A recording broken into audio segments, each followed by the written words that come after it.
Sir আসসালামু আলাইকুম sir, ভালো আছেন স্যার? আসসালামু আলাইকুম কম স্যার, কেন ভালো আছেন? পার্টিসিপেন্ট? স্যার এইরকমই স্যার থাকবে স্যার, এখন তো আস্তে একটু বাড়তে আর ক্লাস কেবলই শেষ হলো একটা স্যার।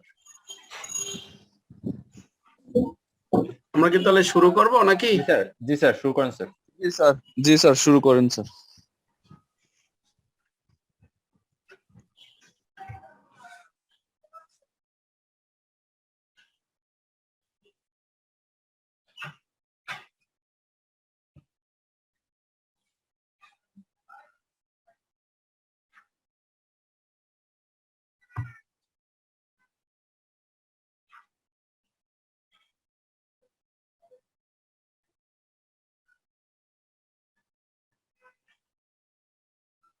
আমরা শেয়ারিং এ যাচ্ছি আর কি।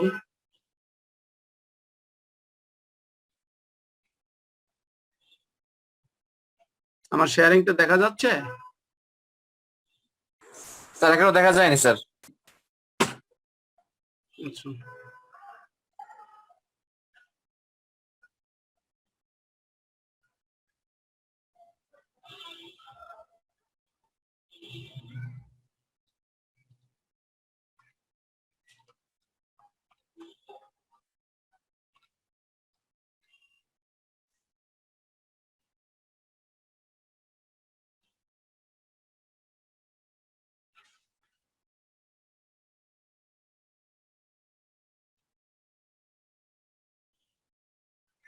এখন কি দেখা যায়? জি স্যার। জি স্যার। ওকে, তাহলে আমরা লাস্ট ক্লাসে most probably difference between the indirect এবং ডাইরেক্ট মেথডটা আমরা আলোচনা করেছি। আমরা অ্যাকচুয়ালি ক্যাশ ফ্লো আমরা অঙ্ক করার চেয়ে যদি আমরা অন্যান্য ইস্যুর সময় যেমন ইনকাম স্টেটমেন্ট আমরা একটা ফরম্যাট দিয়েছি, সেখানে আলোচনা করেছি, আমাদের অঙ্ক করতেও সহজ হয়েছে এবং বুঝতেও সহজ হয়েছে। ঠিক তদ্রুপ ইনকাম ক্যাশ ফ্লোতে আমরা সেই ফরম্যাটটাই দেব এবং এটা নিয়েই আলোচনা করব, যাতে আমাদের অঙ্কগুলা বুঝতেও সোজা হয় এবং করতেও জানি আমরা সহজভাবে করতে পারি। এখানে আমরা গতকালকে আলোচনা করেছিলাম যে ক্যাশ ফ্লো তিনটা অ্যাক্টিভিটি আমাদের শো করতে হয়। একটা হলো অপারেটিং অ্যাক্টিভিটি, একটা হলো ফাইন্যান্সিং অ্যাক্টিভিটি, আর একটা হলো ইনভেস্টিং অ্যাক্টিভিটি, তাই না? তো আমরা অপারেটিং অ্যাক্টিভিটি এখানে আমরা বলেছিলাম যে that cash flow from operating the business and mainly relates to the income statement. Actually operating activity যেটা ক্যাশ ফ্লো, সেটা আমরা ইনকাম স্টেটমেন্ট থেকে বের করব, মেইনলি ইনকাম স্টেটমেন্ট থেকে আসবে এবং সেখান থেকে আমরা তার সাথে আমরা যদি কারেন্ট অ্যাসেট গুলাকে আমরা তার এফেক্টটা যদি এখানে শো করতে পারি, তাহলে আমাদের অপারেটিং অ্যাক্টিভিটি থেকে ক্যাশ ফ্লোটা বের হয়ে যাবে। This is called actually operating activity দুটো পার্ট। একটা হলো ক্যাশ জেনারেটেড ফ্রম অপারেশন, যেটা আমরা মূলত পাবো আপনার ইনকাম স্টেটমেন্ট থেকে, and cash from operating activity is then calculated after deducting finance cost, interest expenses and income tax. এবং তিনটা জিনিস, একটা হলো deducting finance cost, then interest expenses and income tax, এই তিনটা যদি আমরা ক্যাশ জেনারেটেড ফ্রম অপারেশন থেকে মাইনাস করি, তাহলে আমরা cash flow from operating activity পাবো। আমরা এখানে ক্যাশ জেনারেটেড ফ্রম অপারেশন এই জিনিসটা আগে বোঝার চেষ্টা করি। আমাদের যখন ক্যাশ ফ্লো স্টেটমেন্ট দিবে, তখন আমাদেরকে একটা ইনকাম স্টেটমেন্টও দিবে। সেই ইনকাম স্টেটমেন্টে আপনার নেট প্রফিটও থাকতে পারে বা অপারেটিং প্রফিটও থাকতে পারে, বা এমন আছে শুধু ইনকাম স্টেটমেন্টটা দিয়েছে শুধু অপারেটিং প্রফিট পর্যন্ত, নেট প্রফিট পর্যন্ত যায়নি, তা হতে পারে। অথবা নেট প্রফিট পর্যন্ত গিয়েছে, যদি নেট প্রফিট পর্যন্ত গিয়ে থাকে তাহলে অবশ্যই সেটা অপারেটিং প্রফিট আমরা সেখানে পাবো। সো দ্যাট আমরা ইনকাম স্টেটমেন্ট থেকে প্রথমে আমরা অপারেটিং প্রফিটটা নেব। অপারেটিং প্রফিট যে বের হয়, সেখানে আমরা দেখেছি যে অনেক আইটেম আছে যেগুলাকে আমরা বলি নন ক্যাশ আইটেম, অর্থাৎ যেগুলো অ্যাকচুয়ালি ক্যাশের সাথে রিলেটেড না। প্রফিট একটা জিনিস আর ক্যাশ হলো আর একটা জিনিস। আমরা অপারেটিং প্রফিট যে ফিগার থাকবে সেটা ডাইরেক্ট নেব, তারপরে আমরা অ্যাডজাস্ট করব এগুলা নন ক্যাশ আইটেম থাকবে, সেগুলা যদি প্লাস হয় প্লাস করব, যদি মাইনাস হয় মাইনাস করব। আমরা কিছু এখানে নন ক্যাশ আইটেমের মধ্যে আমরা কিছু এখানে উদাহরণ হিসাবে নিয়ে আসছি, যেমন depreciation charge for the period. আমরা দেখি ইনকাম স্টেটমেন্টে অনেক সময় ডেপ্রিসিয়েশন থাকে। ডেপ্রিসিয়েশন এই যে নন ক্যাশ আইটেম, কিন্তু এটা কিন্তু মাইনাস করার পরে আপনার অপারেটিং প্রফিটটা বের হয়েছে। অর্থাৎ এইটা যদি আমি মাইনাস ওই ইনকাম স্টেটমেন্টে না করতাম, কিন্তু আমার অপারেটিং প্রফিটটা বেড়ে যেত, তাই না? বুঝা যায় আমার কথাগুলো? জি স্যার, যাচ্ছে। ওকে, তাহলে সেই জন্য আমরা কি করব, আমরা নন ক্যাশ আইটেম গুলোকে আমরা অ্যাড করে নেব। যদি সেটা লেস থাকে অ্যাড করব, যদি কোনো আইটেম আমরা দেখি যে প্লাস হয়েছে সেক্ষেত্রে আমরা লেস করব। ডেপ্রিসিয়েশন চার্জ এটা নিশ্চয়ই ইনকাম স্টেটমেন্ট মাইনাস হয়েছে, সেজন্য আমরা অ্যাড করেছি। আর যে প্লাস হইতো কোনো কারণে, তাহলে আমরা লেস করতাম। ওকে, দেন আরেকটা item, loss on disposal of non current asset. যদি কোনো নন কারেন্ট অ্যাসেট আমরা ডিসপোজালের অঙ্ক বাই দিস টাইম করেছি চাপলে, যে ডিসপোজাল করলে সেখানে আমরা দেখি যে অনেক সময় লস হতে পারে, অনেক সময় প্রফিটও হতে পারে। এখানে লস হোক আর প্রফিট হোক, it's a non cash item. কাজী এখানে যদি কোনো নন কারেন্ট অ্যাসেট বিক্রি করে আমার লস হয় এবং সেটা যদি আপনার দেখি যে আমার ইনকাম স্টেটমেন্টে টাচ হয়েছে, সেই ক্ষেত্রে আমরা সেটা অ্যাড করব। লস যেহেতু কাজে মাইনাস করেছে, যেহেতু লস মাইনাস করার পরেই অপারেটিং প্রফিট বের করেছে, সেজন্য আমরা অ্যাড। এবার আমার যে নন ক্যাশ আইটেম যেগুলা আলোচনা করেছি, যেমন এখানে বলেছি লস, তেমনি প্রফিট হতে পারে। Profit on disposal of non current asset, যদি প্রফিট হয় তাহলে আমরা লেস করব, কারণ প্রফিট হলে নিশ্চয়ই ইনকাম স্টেটমেন্ট সেটা অ্যাড করেছে, আর লস হলে অবশ্যই ইনকাম স্টেটমেন্ট সেটা লেস করেছে। সেই জন্য যেটা লেস করেছে সেটাকে অ্যাড করলাম, আর যেটাকে অ্যাড করেছে সেটা লেস করলাম। তার মানে হলো যদি আমরা কখনো কোনো আপনার ক্যাপিটাল গেইন হয়, তাহলে সেটা আমরা সবসময় লেস করব, আর ক্যাপিটাল লস হলে সবসময় আমরা সেটা অ্যাড করব। তাহলে আমার ইনকাম স্টেটমেন্টের আইটেম গুলো শেষ হয়ে গেল। অর্থাৎ আমরা নন ক্যাশ আইটেম প্লাস হলো ক্যাপিটাল গেইন আর লস যদি থাকে, যেগুলো আমরা ইনকাম স্টেটমেন্টে শো করি, সেগুলো আমরা অ্যাডজাস্ট করে ফেললাম। এইবার আমার কারেন্ট অ্যাসেট এবং কারেন্ট লাইবিলিটি যেগুলো আছে সেগুলো অ্যাডজাস্টমেন্ট করব। আমরা গত ক্লাসে সেটা আলোচনা করেছি। কারণ কি, কারেন্ট অ্যাসেট এবং কারেন্ট লাইবিলিটি কিছু কিছু এগুলার যে কিছু কিছু যে আইটেম আছে, সেই আইটেম গুলার এফেক্ট কিন্তু ইনডাইরেক্টলি ইনকাম স্টেটমেন্টে সেটা রেজাল্ট চলে আসে। হ্যাঁ, যেমন আপনার মনে করেন আমরা যে পারচেজ করি, সেল করি, তারপর আমরা যে তার যে পারচেজের সাথে যে রিলেটেড এবং সেলস এর সাথে যে রিলেটেড, সেগুলোই তো কারেন্ট অ্যাসেট বা কারেন্ট লায়াবিলিটি। এবং সেইটা কিন্তু যে নেট রেজাল্ট বা আমরা যেটা চূড়ান্ত যেটা ফলাফল বলবো, সেইটাই কিন্তু যায় আমার ইনকাম স্টেটমেন্টে। কাজেই বাকিটুকু অর্থাৎ কারেন্ট অ্যাসেট এবং কারেন্ট লায়াবিলিটির যে ইনক্রিজ এবং ডিক্রিজ, সেইটুকুই আমরা এখানে অ্যাডজাস্ট করব। তাহলে আমরা পেয়ে যাব ক্যাশ জেনারেটেড ফ্রম অপারেশন। এখানে আমরা প্রথমেই বলেছি যে ডিক্রিজ ইন ইনভেন্টরি লেভেল। যদি কোনো ইনভেন্টরি মানে অ্যাসেট, কারেন্ট অ্যাসেট যদি ডিক্রিজ হয়, তাহলে স্বাভাবিকভাবে বুঝতে হবে যে আমার যদি কোনো জিনিস চলে যায়, তাহলে নিশ্চয়ই তার বিপরীতে আমার ক্যাশ চলে আসবে। ডিক্রিজ যেহেতু হয়েছে, তাহলে বুঝতে হবে যে আমি সেল করেছি। এরকম যদি আমরা ভাবি তাহলে আরো ইজি হবে। যারা নন কমার্স তারা এইভাবে ভাববেন, তাহলে দেখবেন অঙ্কটা ইজি হয়ে গেছে। অর্থাৎ আমার কাছে অ্যাসেট নাই, ছিল নাই, তার মানে অ্যাসেট যদি না থাকে তাহলে তার বিপরীতে আমার ক্যাশ চলে আসছে। সেজন্য আমরা বলি যে decrease in inventory is a current asset. Current asset যদি ডিক্রিজ করে, আমার কাছে যা ছিল তার থেকে যদি কমে যায়, তাহলে ভাববেন ক্যাশ চলে আসছে। যেহেতু ক্যাশ ইনফ্লো হয়, সেজন্য আমরা অ্যাড করব প্রফিটের সাথে। ঠিক তদ্রুপ জি স্যার এই যে ইনক্রিজ ইন পেয়েবল স্যার, আমরা তো করছি sir cash flow statement sir, এখানে পেয়েবল যদি বেড়ে আমি যায় বলতেছি ইনক্রিজ ইন ইনভেন্টরি, আপনি পেয়াবল পেলেন কোথায়?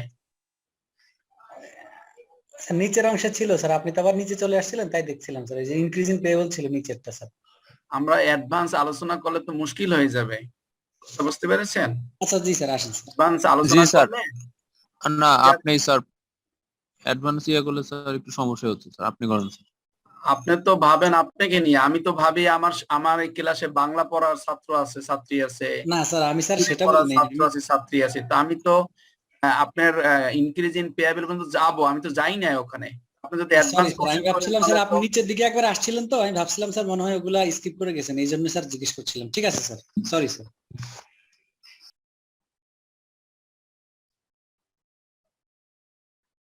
সো আমরা এখানে যেমন বলছি যে decrease inventory, that means asset আমার কমে গেছে, তাহলে আমি অ্যাড করেছি। স্বাভাবিকভাবেই যদি অ্যাসেট বেড়ে যায়, যে ইনক্রিজ ইন ইনভেন্টরি, তাহলে অ্যাসেট যদি বেড়ে যায় তাহলে আমি লেস করব, এটুকুই খেয়াল করবো। অ্যাসেট যদি বেড়ে যায় কেন লেস করব? লেস করব এই জন্য যে আমার অ্যাসেট যে ইনফ্লো হয়েছে, অ্যাসেট যে কামস ইন হয়েছে, আমার প্রতিষ্ঠানে আসছে, কিসের বিনিময়ে আসছে? আমরা ভাববো ক্যাশের বিনিময়ে আসছে। সেই জন্য আমরা লেস করি। আর যদি ডিক্রিজ হয় তার মানে আমার চলে গেছে, তার মানে ক্যাশ আসছে, সেজন্য আমরা অ্যাড করি। একই জিনিস আমরা যদি একটা বুঝি, অটোমেটিক্যালি আরেকটা বুঝে যাব। স্যার এটা কি বাকিতে হতে পারে কিনা?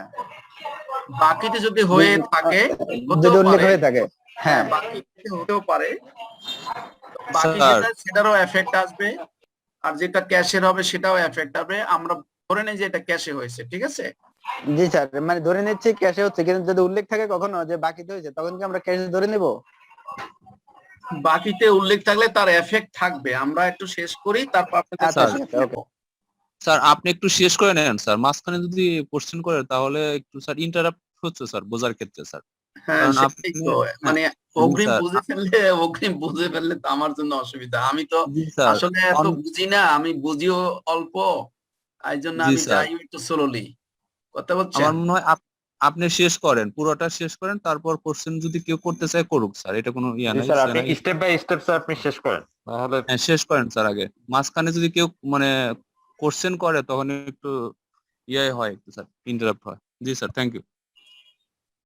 আমরা অ্যাসেট আমরা আগেই বলেছি যে ক্যাশ জেনারেটেড ফ্রম অপারেশন, এই অংশটা দুটো অংশ, একটা হইলো ইনকাম স্টেটমেন্টে নেব, আর বাকি অংশটা আমরা নেব কারেন্ট অ্যাসেট এবং কারেন্ট লায়াবিলিটি। আমরা কারেন্ট অ্যাসেট নিয়ে আলোচনা করতেছি। কারেন্ট অ্যাসেটের মধ্যে আমরা প্রথমে আলোচনা করছি inventory, it's a current asset. Inventory যদি বাড়ে কি হবে, ইনভেন্টরি যদি কমে কি হবে? কমলে ভাববো যে আমার যেহেতু কমে গেছে, তার মানে আমি সেল করেছি, আমার ক্যাশ আসছে। আমরা সবসময় একটু সহজ ভাবে চিন্তা করবো, কঠিন ভাবে যদি আমি চিন্তা করি, ক্যাশ দিয়ে যদি আমি চিন্তা করি, তাহলে আমার ক্যাশ ফ্লো কখনোই হবে না। সবসময় সহজ ভাবে চিন্তা করবো, যত ইজি চিন্তা করা যায় অত ক্যাশ ফ্লো আপনি মিলে যাবে তাড়াতাড়ি। আপনি ভাববেন ইনভেন্টরি কমে গেছে মানে আপনি বিক্রি করে ফেলছেন, বা শেষ। আপনি ভাববেন ইনভেন্টরি বেড়ে গেছে, আপনি তখনই লেস করে ফেলবেন। কেমনে হইলো, বাকিতে না নগদে, এত কিছু ভাবার দরকার নেই। ওকে, এরপরে আমরা আসি রিসিভেবল। কিছুক্ষণ আগে একজনে বলছিল বাকি বা যদি নগদে হয় সেক্ষেত্রে কি হবে। বাকির এফেক্ট গুলা কিন্তু এখানে চলে আসে রিসিভেবল এবং পেয়াবেল এর ভিতরে।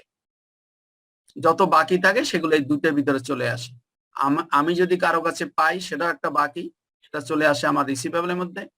আমার কাছে যদি কেউ পায় সেটাও বাকি, সেটা চলে আসে পেয়াবেল এর মধ্যে। কাজে বাকি হলে এটার ভিতরে চলে আসবে। কাজে যেটা সরাসরি দিয়ে দেয় ইনভেন্টরি, সেটাকে আমরা ভাববো ক্যাশে, আর বাকিটা এখানে চলে আসে এফেক্টটা। সো দ্যাট রিসিভেবল এখন আসে আমার কারেন্ট অ্যাসেটের মধ্যে। আরেকটা হলো রিসিভেবল। রিসিভেবল যদি বাড়ে কমে, রিসিভেবল যদি কমে, আমি মানুষের কাছে টাকা পাই, সেটা যদি কমে যায় তার মানে ভাবতে হবে সে আমাকে টাকা দিয়ে দিয়েছে। যদি টাকা দিয়ে থাকে সেই জন্য আমি অ্যাড করব। ঠিক উল্টা যদি ইনক্রিজ হয়, যে ইনক্রিজ দি ইন রিসিভেবল যদি বেড়ে যায়, মানুষের কাছে পাওনা যদি বেড়ে যায়, তখন আমি ভাববো কি তাহলে আমার কাছ থেকে টাকা চলে গেছে, সেই জন্যই লেস করেছি। এভাবে সহজভাবে ভাবতে হবে, দেখবেন ক্যাশ ফ্লো 1 টাইমস আমরা মিলে গেছে। তদ্রুপ ইনক্রিজ ইন পেয়েবল, আমি মানুষের কাছে যেটা পেতাম সেটা যদি বেড়ে যায়, সরি মানে মানুষ আমার কাছে যেটা পাবে, হ্যাঁ মানুষ আমার কাছে ইনক্রিজ হয় পেয়েবল মানে মানুষ আমার কাছে পাবে, সেইটা যদি বেড়ে যায় তাহলে মানুষ পাবে কেন? পাবে নিশ্চয়ই আমি তার কাছে ক্যাশ আমার কাছে রয়ে গেছে স্যার, দিতে হবে। নিয়ে আসছি, তার কাছ থেকে নিয়ে আসছি ক্যাশ, সেই জন্য সে আমার কাছে পাবে, তো নিয়ে আসি সেই জন্য অ্যাড। জি স্যার। ঠিক আছে, বুঝছেন? জি স্যার। ঠিক তো, যদি ডিক্রিজ হয় মানে আমি মানুষের কাছে পেতাম, আমার যদি ইনক্রিজটা বুঝতে অসুবিধা হয় আমরা আগে ডিক্রিজটা বুঝবো। একই আইটেম এক জায়গায় ইনক্রিজ, এক জায়গায় ডিক্রিজ, সো দ্যাট যেখানে অ্যাড হবে তার উল্টো হবে লেস, যেখানে লেস হবে তার উল্টো হবে অ্যাড। আমরা ইনক্রিজ ইন পেয়েবল যদি বুঝতে আমার অসুবিধা হয় তাহলে আমি ডিক্রিজে যাব। ডিক্রিজ ইন পেয়েবল অর্থাৎ মানুষ আমার কাছে পাইতো, সেটা কমে গেছে, তার মানে নিশ্চয়ই আমি পেমেন্ট দিয়ে দিছি, নিশ্চয়ই আমি পেমেন্ট দিয়ে দিছি। আমি পেমেন্ট দিলে আমার ক্যাশটা কমে গেছে, সেজন্য আমি লেস করেছি। অবশ্যই ডিক্রিজ যদি লেস হয় তাহলে অবশ্যই ইনক্রিজ হবে অ্যাড। আমরা তাহলে এখন এইভাবে বুঝতে পারি, অ্যাডের ইনক্রিজ যদি বুঝতে আমার অসুবিধা হয় তাহলে যেই আইটেমটা আমার অ্যাডে বুঝতে অসুবিধা হবে সেই আইটেমটা আমি লেসে যাব, অথবা কোনো লেসে যদি আমার বুঝতে অসুবিধা হয় তাহলে অ্যাডে যাব, তাহলে আমার জিনিসটা ইজি হয়ে যাবে। যে কোনো একটা অবশ্যই আমি বুঝবো। যেমন এখানে ইনক্রিজ ইন পেয়েবল আমার বুঝতে অসুবিধা হয়েছিল, সেই জন্য আমি চলে গেলাম ডিক্রিজ ইন পেয়েবল, মানে মানুষ আমার কাছে পাবে সেটা কমে গেছে, তার মানে নিশ্চয়ই আমি দিয়ে দিয়েছি। দিলে যদি লেস হয় অবশ্যই পাইলে সেটা অ্যাড হবে, ইনক্রিজ হলে অ্যাড হবে। এছাড়া কিন্তু আমার কোনো কারেন্ট অ্যাসেট নাই, যদি থাকে সেটাও আমি এখানে নিয়ে আসবো। এছাড়াও যদি বের হয় আমি জাস্ট এটা ফরম্যাট, আমাদের বোঝার সুবিধার্থে আমরা একটা সহজভাবে একটা ফরম্যাট করে নিচ্ছি যাতে আমার অঙ্ক করতে ইজি হয়। 10টা অঙ্ক করার চেয়ে একটা ফরম্যাট যদি আমি বুঝতে পারি অনেক, সেটা আমাদের জন্য সহায়ক হবে। তাহলে এই হলো আমার current asset. Other than current asset income স্টেটমেন্টে যেগুলো এফেক্ট হয় সেটা হলো একটা হলো নন ক্যাশ আইটেম, সেটা হলো ডেপ্রিসিয়েশন, আর একটা হলো লস অন ডিসপোজাল, আর একটা হলো প্রফিট অন ডিসপোজাল। আমরা এই 3টা আইটেম নিয়ে আলোচনা করেছি। এরপর আমরা কারেন্ট অ্যাসেট এবং কারেন্ট লায়াবিলিটি নিয়ে আলোচনা করেছি। এর বাইরেও যদি কোনো কারেন্ট অ্যাসেট বা কারেন্ট লায়াবিলিটি চলে আসে আমরা সেটা যদি আপনার অ্যাসেট যদি হয়, যদি ডিক্রিজ হয় তাহলে অ্যাড করব, অ্যাসেট যদি হয় যদি ইনক্রিজ হয় সেটা আমরা লেস করব। এই হলো সূত্র। তার মানে সূত্র আমরা শিখে নিলাম যে অ্যাসেট যদি ডিক্রিজ হয় অ্যাড হবে, আর অ্যাসেট যদি ইনক্রিজ হয় তাহলে লেস হবে। এই পর্যন্ত কি আমরা সবাই বুঝেছি কিনা? স্যার কি বলো? স্যার এখানে আমরা কেউ পাওনা আছে তাই টাকা দিয়ে দিচ্ছি, সেটা আমরা স্যার লেস করতেছি স্যার ডিক্রিজ ইন পেয়েবল। কিন্তু পেয়েবল যখন ইনক্রিজ করে স্যার আমরা কি এই ক্ষেত্রে কারো কাছ থেকে লোনটা নিলাম স্যার? আমি তো আগেই বলছি যে বুঝতে যদি আমার অসুবিধা হয়, ইনক্রিজ ইন পেয়েবল যদি আমি লেস করি তাহলে ডিক্রিজ ইন পেয়েবল যদি আপনি বুঝে থাকেন আর এটা যদি লেস হয় তাহলে ইনক্রিজ করলে কি করবেন? স্যার এটা তো আপনি সূত্রের কথা বলছেন, কিন্তু আমি যদি কনসেপ্টের কথা বলি তাহলে না, কি কনসেপ্ট আপনি বাদ দেন, কনসেপ্টে গেলে আপনার বুঝতে অসুবিধা হবে। ইনক্রিজ যদি লেস হয় ইনক্রিজ হবে অ্যাড, এইভাবে আমরা বুঝে নিই আজকে সহজভাবে। ম্যাথ তো তাহলে স্যার একটু মুখস্থ সিস্টেম হয়ে গেল স্যার, কনসেপ্ট তো ক্লিয়ার হচ্ছে না তাহলে। হ্যাঁ, ম্যাথ তো স্যার অনেকটা তাহলে মুখস্থ সিস্টেম হয়ে গেল স্যার, মেমোরি সিস্টেম হয়ে গেল, মানে কনসেপ্ট ক্লিয়ার তো ঠিক আচ্ছা কনসেপ্ট ক্লিয়ার করতে চান, ইনক্রিজ ইন পেয়েবল মানে মানুষের কাছ থেকে নিয়ে আসছেন, আরো পেয়েবল বেড়ে গেছে, মানুষের পাওনা বেড়ে গেছে, তার মানে সাধারণত মানুষের কাছ থেকে টাকা নিয়ে আসছেন। আচ্ছা এইটাই স্যার, তাহলে সেটা কি লোন ছিল কিনা? কারণ আমরা তো স্যার সাধারণত পণ্য বাকিতে কিনলে পেয়েবলটা বাড়ে, যেহেতু আমরা ক্যাশ ফ্লো করছি তাই ক্যাশের সাথে রিলেটেড মানে আমরা কি লোন করলাম স্যার, মানে ঋণ নিলাম কিনা সেটাই জানার জন্য আর কি স্যার, যার কারণে না ওইভাবে অত চিন্তা করা যাবে না। মানুষের কাছ থেকে ধার নিয়ে আসলে স্যার হ্যাঁ এইভাবে চিন্তা করেন, মানুষের কাছ থেকে নিয়ে আসছেন, আপনি ওই অত ডিপলি যাইলে ক্যাশ ফ্লো আপনার কোনোদিনই হবে না। মানুষের কাছ থেকে এটা হইলো পারচেজ এবং সেলস এর এফেক্ট। এটা হইলো ইনডাইরেক্টলি পারচেজ এবং সেলস এর এফেক্ট। আমরা পারচেজ করলে হয় পেয়াবেল আর সেল করলে হয় রিসিভেবল। এই দুইটা সৃষ্টি হয়েছে পারচেজ থেকে এবং সেলস থেকে। আপনাদের বোঝানোর স্বার্থে আমি বলতেছি যে মানুষের কাছে নিয়ে আসে, আসলে কথাটা সঠিক এইভাবে না। আমি যদি এর সঠিকতা বলতে যাই তাহলে একজনও বুঝবেন না, আর বোঝানো সম্ভবও হবে না। তো দ্যাট যেভাবে বুঝে অঙ্ক করা যাবে সেইভাবেই আমার চেষ্টা করি। স্যার এখানে আমাদের কারেন্ট অ্যাসেট লায়াবিলিটির যে আমরা যে ডিল করতেছি সেটার সেটার ডিলিং কিন্তু আর ডেপ্রিসিয়েশন আর loss or profit on disposal of non current অ্যাসেটের ডিলিংটা ভিন্ন হচ্ছে। কারণ আমরা ডেপ্রিসিয়েশনটা অ্যাকচুয়ালি আগে অপারেশন প্রফিট থেকে আমরা অ্যাকচুয়ালি মাইনাস করে ফেলছিলাম, সেক্ষেত্রে আমরা অ্যাড করছি। কিন্তু কারেন্ট অ্যাসেট লায়াবিলিটি আমার অপারেশন প্রফিটের মধ্যে ছিল না। এখানে যেটা ডিক্রিজ হয়েছে, মানে যেটা কারেন্ট অ্যাসেটের ক্ষেত্রে যেটা ডিক্রিজ হয়েছে অ্যাকচুয়ালি সেটা তাহলে হয়েছে কি আমার এখানে ক্যাশ অ্যাড হয়ে গেছে, এই জন্য আমি অ্যাড করে ফেলতেছি। এবং লায়াবিলিটির ক্ষেত্রে যেটা আমার ইনক্রিজ হয়েছে সেক্ষেত্রে আমার কাছে টাকা আসছে, এই জন্য আমি সেটা আমার ভবিষ্যতে আমি অ্যাড করতেছি। ব্যাপারটা স্যার এরকম না স্যার? অনেকটা এরকমই ভাবতে হবে। আর যদি আরো ডিপলি ভাবি তাহলে এই যে ইনভেন্টরি, রিসিভেবল, পেয়েবল এগুলো সবগুলোর এফেক্ট কিন্তু ইনডাইরেক্টলি আমার ইনকাম স্টেটমেন্টে আছে। এগুলার সব ইনডাইরেক্ট। তো এটার আপনার opening, closing, purchase during the year, sale during the, সবগুলোর এফেক্ট কিন্তু আমার ইনকাম স্টেটমেন্টে আছে। আমি যেহেতু জেনারেটেড ফ্রম অপারেশন করছি সেই জন্যই আমরা এখানে অ্যাসেট হিসেবে ট্রিট করতেছি।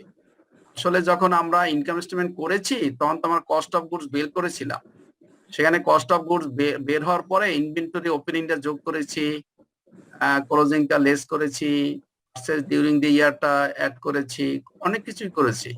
ফাইনালি যেটা রয়ে গেছে আমার ব্যালেন্স শিটে সেটা নিয়ে আমরা এখন কথা বলতেছি যে ফাইনালি যদি আমি দেখি যে গতবারের চেয়ে এবার আমার ইনভেন্টরি বেড়ে গেছে তাহলে আমি ভাববো যে আমার ক্যাশ আউট হয়েছে, সেই জন্য আমি লেস করব। এই জন্যই আমরা যদি কমন একটা থিওরিতে যাই, কারেন্ট অ্যাসেট যদি ইনক্রিজ করে তাহলে হবে লেস। ইনক্রিজ অ্যাসেট ইনক্রিজ করা মানেই হলো ক্যাশ আউট। আমরা এইভাবেই ভাববো বোঝার সুবিধার্থে এবং অঙ্ক করার সুবিধার্থে। এর চেয়ে বেশি ভাবলে আমার ক্যাশ ফ্লো কখনোই আমি করতে পারবো না। এবং যদি কারেন্ট অ্যাসেট যদি ইনক্রিজ করে মানে হইলো আমার ক্যাশ ইনফ্লো হয়েছে। আমি সহজে এইভাবে ভাববো, অন্য কিছু আর ভাবার দরকার নেই আপাতত। অ্যাসেটের ক্ষেত্রে যা হবে লায়াবিলিটির ক্ষেত্রে তার উল্টা হবে। অ্যাসেট যদি ডিক্রিজে যদি অ্যাড হয় তাহলে লায়াবিলিটি ইনক্রিজে অ্যাড হবে। অ্যাসেট যদি ইনক্রিজে লেস হয় তাহলে লায়াবিলিটি ডিক্রিজে লেস হবে। স্যার অ্যাসেট বাড়লে স্যার ক্যাশটার জন্য কি বলেছিলেন? অ্যাসেট বাড়লে জি স্যার। আপনি অ্যাসেট বাড়ে কিভাবে? অ্যাসেট বাড়ে আমরা ধরে নেই যে আপনি ক্যাশ দিয়ে কিনেছেন, সেই জন্য আপনি অ্যাসেট বেড়েছে, তাই না? জি স্যার। কিভাবে সহজভাবে ভাববো যে আমরা যদি অ্যাসেট বাড়াই, আমার একটা ল্যাপটপ নাই, আমি একটা ল্যাপটপ কিনে আনলাম, তো নিশ্চয়ই আমার ক্যাশ আউট হয়ে গেছে। আমি জামার ব্যবসা করি, শার্ট কিনি আর বিক্রি করি, আমার স্টোরে আজকে 500 শার্ট আছে, ওকে যদি আমার 700 শার্ট থাকে স্টোরে, নিশ্চয়ই 200 আরো কিনলে অবশ্যই ক্যাশ আউট হয়েছে। সেই জন্যই বলেছি যে অ্যাসেট যদি ইনক্রিজ হয় আমরা লেস করব, আর অ্যাসেট যদি ডিক্রিজ হয় আমরা অ্যাড করব। অ্যাসেট যা হবে তার উল্টো হবে লায়াবিলিটি। এখানে অ্যাসেট ডিক্রিজ হয়েছে অ্যাড হয়েছে, এখানে লায়াবিলিটি ইনক্রিজ হয়েছে অ্যাড হয়েছে। যদি আমরা লেসে যাই, ইনক্রিজ অ্যাসেট ইনক্রিজ হয়েছে লেস হয়েছে, পেয়েবল ডিক্রিজ হয়েছে লেস হয়েছে। সো দ্যাট আমরা যদি পার্শিয়ালও চিন্তা করি অ্যাড এর ক্ষেত্রে, অ্যাসেটের উল্টা লায়াবিলিটি, লায়াবিলিটি উল্টা অ্যাসেট। আমরা যদি লেসে যাই, অ্যাসেটের উল্টা লায়াবিলিটি, লায়াবিলিটি উল্টা অ্যাসেট। সো দ্যাট যে কোনো এক যদি আমি বুঝি বাকি সবগুলো আমার বোঝার কথা except depreciation and loss. Sir এখানে আমরা যে profit on disposal of non current asset এটাকে আমরা অপারেশন প্রফিটের মধ্যে আমরা কি অ্যাড করে ফেলছিলাম এটা আগে sir? G profit on disposal of non current asset এটাকে আমরা অপারেশন প্রফিটে অ্যাড করে ফেলছিলাম আগে? হ্যাঁ,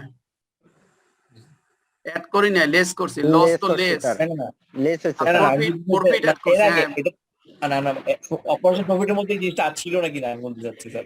হ্যাঁ, যদি অপারেশন প্রফিটে লসটা হচ্ছে যে হয়েছিল, অপারেশন লেসে লসটা ডেবিট হয়েছিল আর প্রফিটটা ক্রেডিট হয়েছিল, এই কারণে প্লাস মাইনাস হয়েছে।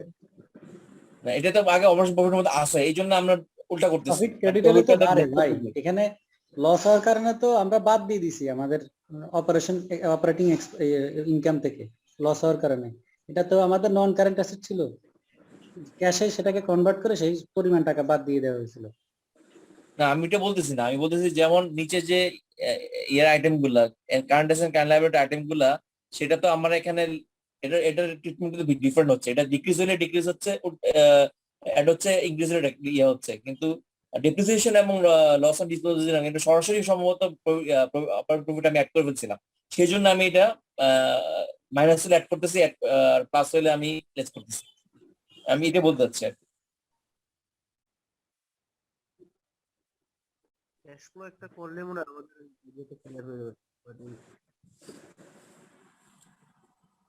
হ্যাঁ, এখন আমরা যদি দেখি যে কোনো ইনকাম স্টেটমেন্টে এই যে আমরা অপারেটিং প্রফিটটা নিয়েছি, সেই অপারেটিং প্রফিটটার নেয়ার আগে loss on disposal of non current asset আপনার বাদ দেয়নি, পরে বাদ দিয়েছে। যদি দেখি, হতেও পারে আমরা এখানে একটা আইটেম নিয়ে আসছি, এটা যে কনস্ট্যান্ট, এটা যে ধ্রুব সত্যি তা সে কথা আমি বলছি না। আমি বলছি যে আইটেম গুলো নিয়ে আসছি আমাদের পরিচিতি হওয়ার জন্য।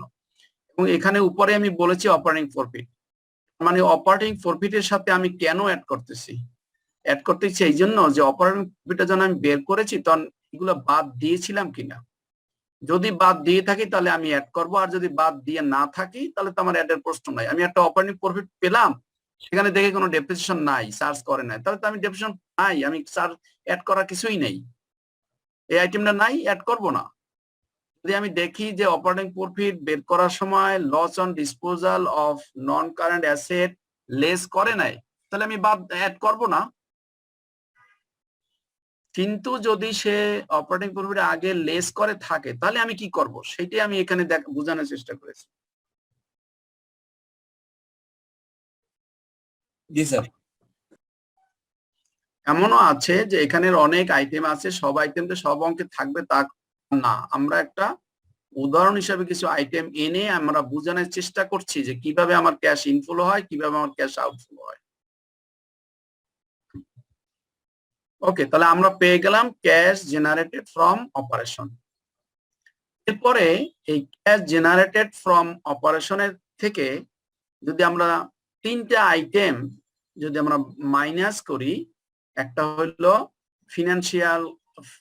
ফাইন্যান্স কস্ট বা ফিনান্সিয়াল কস্ট, এটাকে আমরা অনেক সময় আপনার ইন্টারেস্টও বলি, ইন্টারেস্ট পেইড।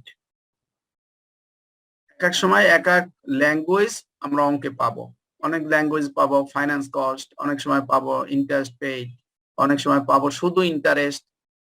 সেক্ষেত্রে যদি দেখি যে ইন্টারেস্টটা আপনার রিসিভ করেছে, তখন আমরা ভাববো যে ইন্টারেস্ট রিসিভ ইনকাম হয়েছে। আর যদি দেখি যে না ইন্টারেস্ট লেস হয়েছে, সেক্ষেত্রে আমরা ভাববো ইন্টারেস্ট পেমেন্ট হয়েছে। সো দ্যাট সেই ফাইন্যান্স কস্ট এবং ইন্টারেস্ট পেড যদি হয়ে থাকে সেই ফিগারটা আমরা মাইনাস করব, আর যদি কোনো ট্যাক্স পেমেন্ট করে থাকে সেটা আমরা মাইনাস করব। তারপরে যে ফিগারটা পাবো এইটাই হলো আমার net cash from operating activity. আমরা সারা বছর যা ব্যবসা করেছি তার এফেক্ট এলো এটা, যা কাজ করেছি তার এফেক্ট হলো এটা। এবার বলেন যে কার কোথায় সমস্যা আছে?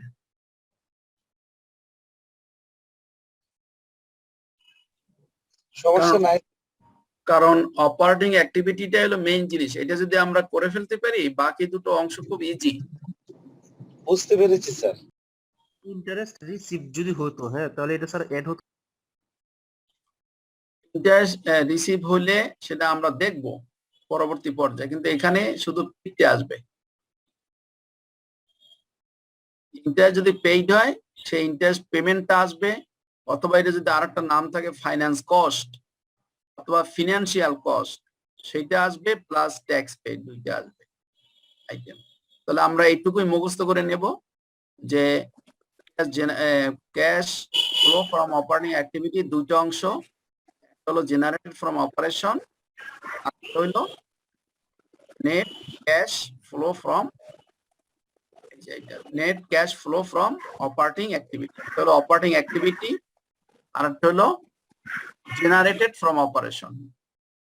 জেনারেটেড ফ্রম অপারেশন এখানে খেয়াল করতে হবে কারেন্ট অ্যাসেট এবং কারেন্ট লায়াবিলিটি, আর হলো নন ক্যাশ আইটেম। নন ক্যাশ আইটেমের আমরা দুইটা উদাহরণ দিয়েছি এখানে, একটা ডেপ্রিসিয়েশন, একটা লস, এই সোজা। তাহলে non cash item plus or minus, এবং কারেন্ট অ্যাসেট এবং current liability increase or decrease. এবং লাস্টে গিয়ে আমরা যদি ইন্টারেস্ট পেমেন্ট এবং ট্যাক্সটা অ্যাডজাস্ট করি তাহলে আমি পেয়ে যাব net cash flow from operating activity, first part of cash flow. এরপরে আমার চলে আসবে investing activity, cash flow from investing activity. তাহলে ইনভেস্টিং অ্যাক্টিভিটির মধ্যে কি আসলে আমার ইনকাম স্টেটমেন্ট শেষ হয়ে গেল, তারপরে কারেন্ট অ্যাসেট এবং কারেন্ট লায়াবিলিটি শেষ হয়ে গেল, এরপরে তাহলে ইনভেস্টিং অ্যাক্টিভিটি এখানে চলে আসবে আমার আপনার নন কারেন্ট অ্যাসেট বা নন কারেন্ট লায়াবিলিটি।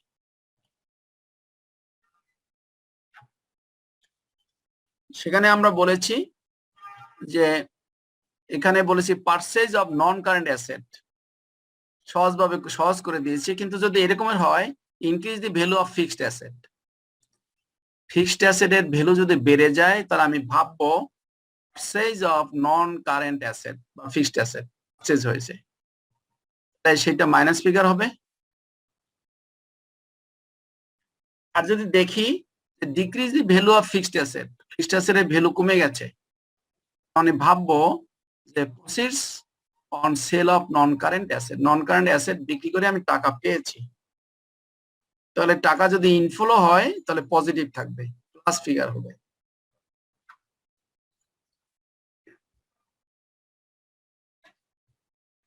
তাহলে উপরে ছিল কারেন্ট অ্যাসেট আর নিচে আসলো ফিক্সড অ্যাসেট, ফিক্সড অ্যাসেটের ইনক্রিজ, ফিক্সড অ্যাসেটের ডিক্রিজ, ইনক্রিজ মানে ক্যাশ আউটফ্লো, ডিক্রিজ মানে ক্যাশ ইনফ্লো, সেজন্য একটা মাইনাস একটা প্লাস।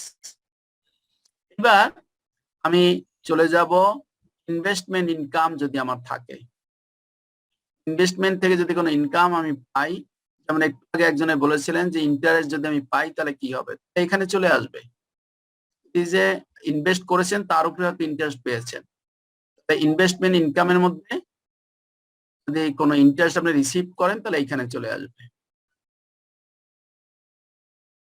আর যদি পেমেন্ট করেন তাহলে এখানে চলে আসবে। এরপরে আমি ইনভেস্টমেন্ট করে যদি কোনো ডিভিডেন্ড পাই, ডিভিডেন্ড রিসিভ করি, ইনভেস্টমেন্ট করে এখানে চলে আসবে, অ্যাড হবে। আর ওইখানে এখানে ইন্টারেস্ট আলাদাভাবে দেখানো হয়েছে যে ইন্টারেস্ট রিসিভ যদি হয় তাও চলে আসবে, বা কোনো ইনভেস্টমেন্টের মাধ্যমে যদি কোনো ধরনের কোনো টাকা পাই সেটাও চলে আসবে, প্লাস ইন্টারেস্ট রিসিভটাও চলে আসবে। আমরা লাস্ট আইটেমে দেখিয়েছি ইন্টারেস্ট রিসিভ। তাহলে এই হলো আমার আপনার চলে গেল ফিক্সড অ্যাসেট এবং ইনভেস্টমেন্ট, আমার ইনভেস্টমেন্ট এবং ফিক্সড অ্যাসেট, এটা চলে আসবে under the head of cash flow from investing অ্যাক্টিভিটির ভিতরে। স্যার এখানে পর্যন্ত proceeds of sale of non current asset, এটার মধ্যে এর আগে স্টেপে যে অপারেশনের দেখলাম যে loss or profit on sale of current asset, এই দুটোকে এটার মধ্যে এই প্রসিডের মধ্যে প্রফিট অর লসটা কি আছে স্যার? এটা হলো প্রসিডস অন সেল, বিক্রি করে কয় টাকা পেয়েছেন সেইটা, আর ওইটা হইলো বিক্রি করে কয় টাকা লস হয়েছে সেইটা, জিনিস কিন্তু এক না। না এক না বলতেছে, কিন্তু এই প্রফিট অর লস পোরশনটা কি স্যার অন সেল প্রসিডের মধ্যে আছে না স্যার? হ্যাঁ, বুঝি না আমি কোশ্চেনটা। না না, ওই যে অপারেটিং আমরা যে প্রসিড অন মানে আমি কারেন্ট অ্যাসেট বিক্রি করে কত টাকা পেলাম, এর মধ্যে আমার লাভ বা ক্ষতি দুইটাই তো আছে স্যার। হ্যাঁ আছে। মানে কি তাহলে এটা কি রিপিটেশন কিছু হচ্ছে না স্যার এটার মধ্যে? না না, রিপিটেশন মনে করেন আপনি একটা জিনিস 100 টাকায় কেনা ছিল, জি স্যার। আপনি বিক্রি করেছেন 90 টাকা, জি স্যার। তাহলে এখানে আসবে কয় টাকা? 90 টাকা। 90 টাকা। আর বিক্রি করে আপনার লস হয়েছে 10 টাকা, এখানে আসবে কয় টাকা? এখানে আসবে কয় টাকা? 10 টাকা। 10 টাকা। তাহলে কি রিপিট হইলো? জি না, রিপিট কি হইলো? না স্যার। রিপিট হয়নি। এটা হলো বিক্রি করে কত টাকা পেলেন সেটা, আর বিক্রি করার ফলে কত টাকা লাভ বা লস হলো সেটা।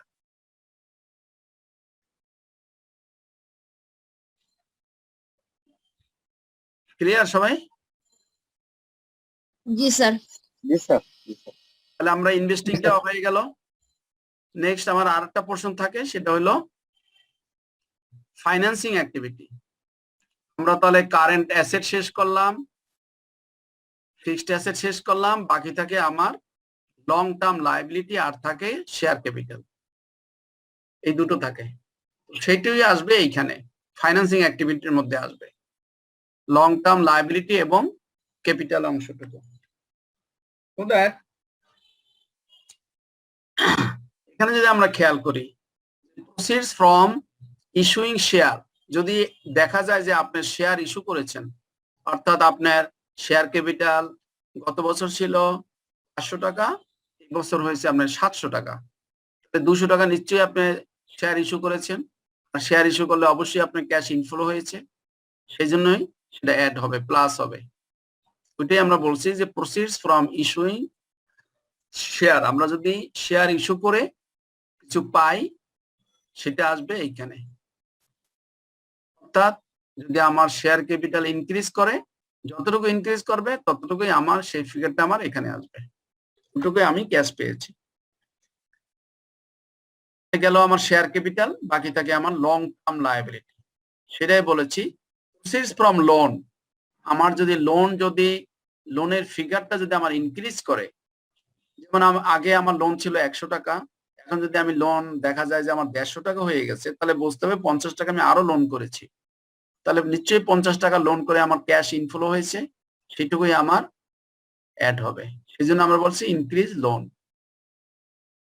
আর একটু আমরা দেখেছি যে increase share capital, share capital is a one sense it's a liability সাইডে থাকে, যে লাইবিলিটি যদি ইনক্রিজ হয় সেটা সবসময় অ্যাড হবে, যেহেতু শেয়ার ক্যাপিটাল ইনক্রিজ হয়েছে অ্যাড হয়েছে, সো দ্যাট লোন ইনক্রিজ হলো অ্যাড হবে, একই প্রিন্সিপাল।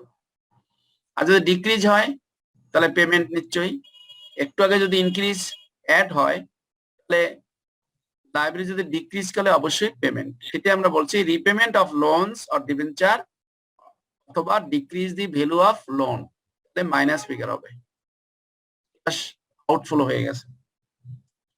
এরপরে একটা ফিগার থাকে, সেটা হলো এই যে শেয়ার ক্যাপিটালকে অনেক সময় আমরা ডিভিডেন্ড দিয়ে থাকি, সেজন্য পেমেন্ট অফ ডিভিডেন্ড, যদি আমরা ডিভিডেন্ড দেই সেটা আমার মাইনাস ফিগার হবে।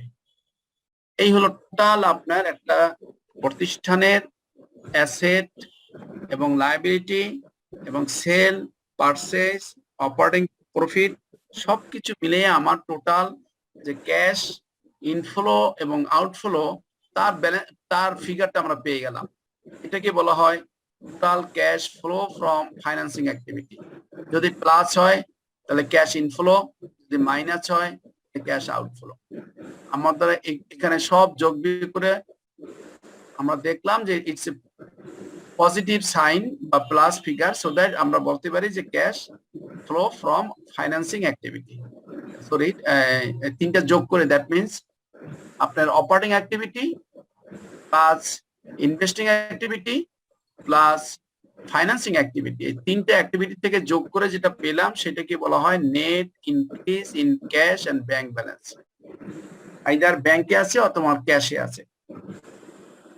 তাহলে এই বছরের যা ইনক্রিজ এবং ডিক্রিজ হলো বা ক্যাশ ইনফ্লো এবং আউটফ্লোর যে নেট রেজাল্টটা,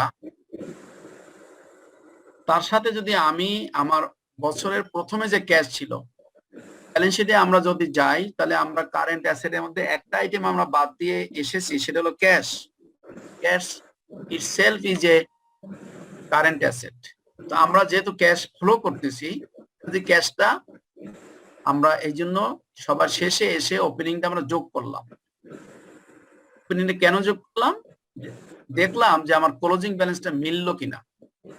তাহলে আমার সমস্ত অপারেশন থেকে যে ক্যাশটা আমি পেলাম সেটার সাথে আমি যোগ করলাম আমার ওপেনিং এ যা ছিল সেটা যোগ করলাম। যোগ করার পরে আমার ক্লোজিং কি হবে সেটা যদি দেখি যে আমার ক্লোজিং ব্যালেন্স শিটে যে ক্যাশ আর ব্যাংক ব্যালেন্স আছে তার সাথে যদি মিলে যায়, আমি ভাববো যে আমার ক্যাশ ফ্লোটা হয়ে গেছে। তার মানে কোনো ক্যাশ ফ্লোর অঙ্ক যদি আমার প্রবলেম যদি আমার এক্সামে আসে, তাহলে আমি হলে বসেই বুঝতে পারবো আমার অঙ্কটা হলো কি হলো না। আমরা কারেন্ট অ্যাসেটের যে ক্যাশের আইটেম বাকি ছিল সেটা আমরা মিলিয়ে নিলাম এখান থেকে। তার মানে আমার সব আইটেম কিন্তু আমার ক্যাশ ফ্লোর মধ্যে চলে আসছে, current asset, current liability, fixed asset এবং লং টার্ম লায়াবিলিটি। এবার কারো কোনো কোশ্চেন আছে কিনা বলেন, বা বোঝেননি কেউ আছেন কিনা? স্যার এখানে একটা জিনিস লক্ষ্য করলাম যে স্যার এখানে আমরা ইন্টারেস্ট পে করতেছি সেটা অপারেটিং অ্যাক্টিভিটির মধ্যে পড়তেছে, বা ইন্টারেস্ট যখন রিসিভ করতেছে সেটা হয়ে যাচ্ছে ইনভেস্টমেন্ট অ্যাক্টিভিটি। আবার ডিভিডেন্ড যখন রিসিভ করতেছে তখন ইনভেস্টিং অ্যাক্টিভিটিস, আর যখন ডিভিডেন্ড যখন পেমেন্ট করতেছে তখন হয়ে যাচ্ছে ফিনান্সিয়াল অ্যাক্টিভিটি। মানে একটা মানে এই দুইটা ক্ষেত্রে কি মানে ব্যতিক্রম নাকি স্যার? এটা এই দুইটা কি এক্সেপশনাল জিনিস? হ্যাঁ, ডিভিডেন্ড কখন রিসিভ করেছেন? নিশ্চয়ই কোনো ইনভেস্টমেন্ট করেছেন। যেহেতু ইনভেস্টমেন্ট করেছেন সেই জন্য আপনি ডিভিডেন্ড পেয়েছেন, সেই জন্য ইনভেস্টিং অ্যাক্টিভিটির মধ্যে চলে আসছে। ইনভেস্ট না করলে তো আপনি ডিভিডেন্ড পাননি। জি স্যার। সেই জন্যই আমরা ইনভেস্টিং এ দেখিয়েছি। আর ফাইন্যান্সিং মানেই হলো যে আপনি কারো কাছ থেকে ফাইন্যান্স করেছেন, এনেছেন, তাকে আপনি ডিভিডেন্ড দিয়েছেন। কেমনে ফাইন্যান্স এনেছেন?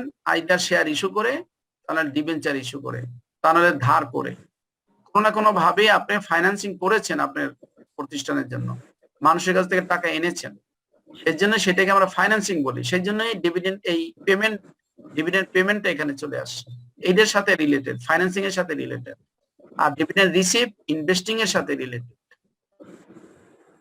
আর ইন্টারেস্ট যখন রিসিভ করতেছি তখন সেটা ইনভেস্টিং অ্যাক্টিভিটিস, বাট ইন্টারেস্ট যখন পে করতেছি সেটা তখন অপারেটিং অ্যাক্টিভিটিতে পরিবর্তন হচ্ছে। অপারেটিং অ্যাক্টিভিটি যেহেতু আপনি লোন করেছেন ওইটা আপনার ওই অপারেটিং এর সাথে রিলেটেড,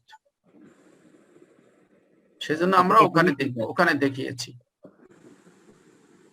তাহলে কি স্যার আপনার এই ফরম্যাটটা ফলো করলে মনে হবে কোনো কিছু তো বাকি নেই না? জি স্যার ফরম্যাটটা দেখলে মনে হবে আর কি। ফরম্যাটটা কি স্যার এই ফরম্যাটটা দেখলে হবে, ফরম্যাটটা মুছতে করতে হবে মনে হয়।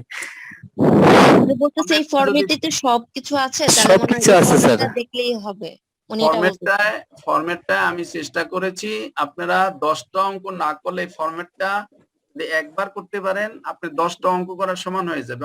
আপনি অঙ্ক ধরলে আপনার কাছে ইজি হয়ে যাবে। হ্যাঁ স্যার এটাই স্যার আমি বলতে চাচ্ছি স্যার, এই ফরম্যাটে কোনো কিছু বাকি নেই। বাকি থাকতে পারে, না কিছু স্যার ব্যতিক্রম থাকতে পারে, নতুন আইটেম থাকতে পারে। আমি চেষ্টা করেছি যে মোস্ট অফ দি আইটেম যেন চলে আসে, যেমন কারেন্ট অ্যাসেট চলে আসে।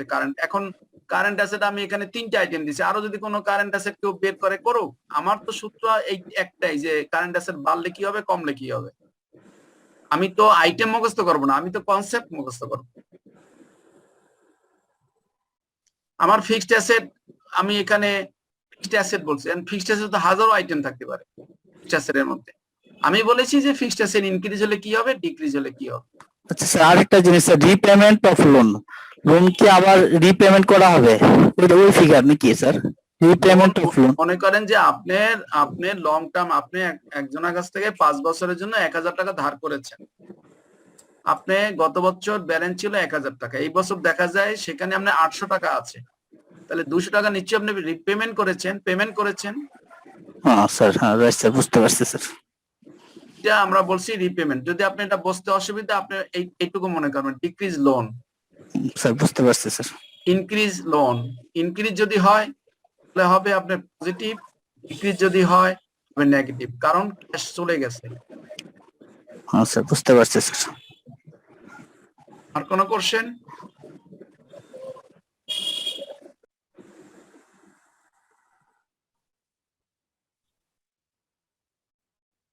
ওকে, তাহলে যদি এই ফরম্যাটের উপরে ফরম্যাট যদি আমরা সবাই বুঝে থাকি, আশা করি অঙ্ক আমরা সবাই পারবো। অঙ্কে আমি কোনো কথা বলবো না, অঙ্ক আপনারা সলভ করবেন, ঠিক আছে? ওকে, তাহলে আমরা প্রবলেমে চলে যাই। প্রবলেম 1, প্রবলেমটা সবার কাছে আছে?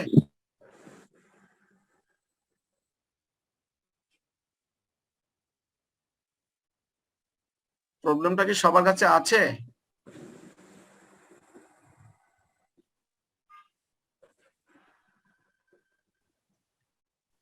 আমরা এখানে বছরের আমার স্যার কি বলুন?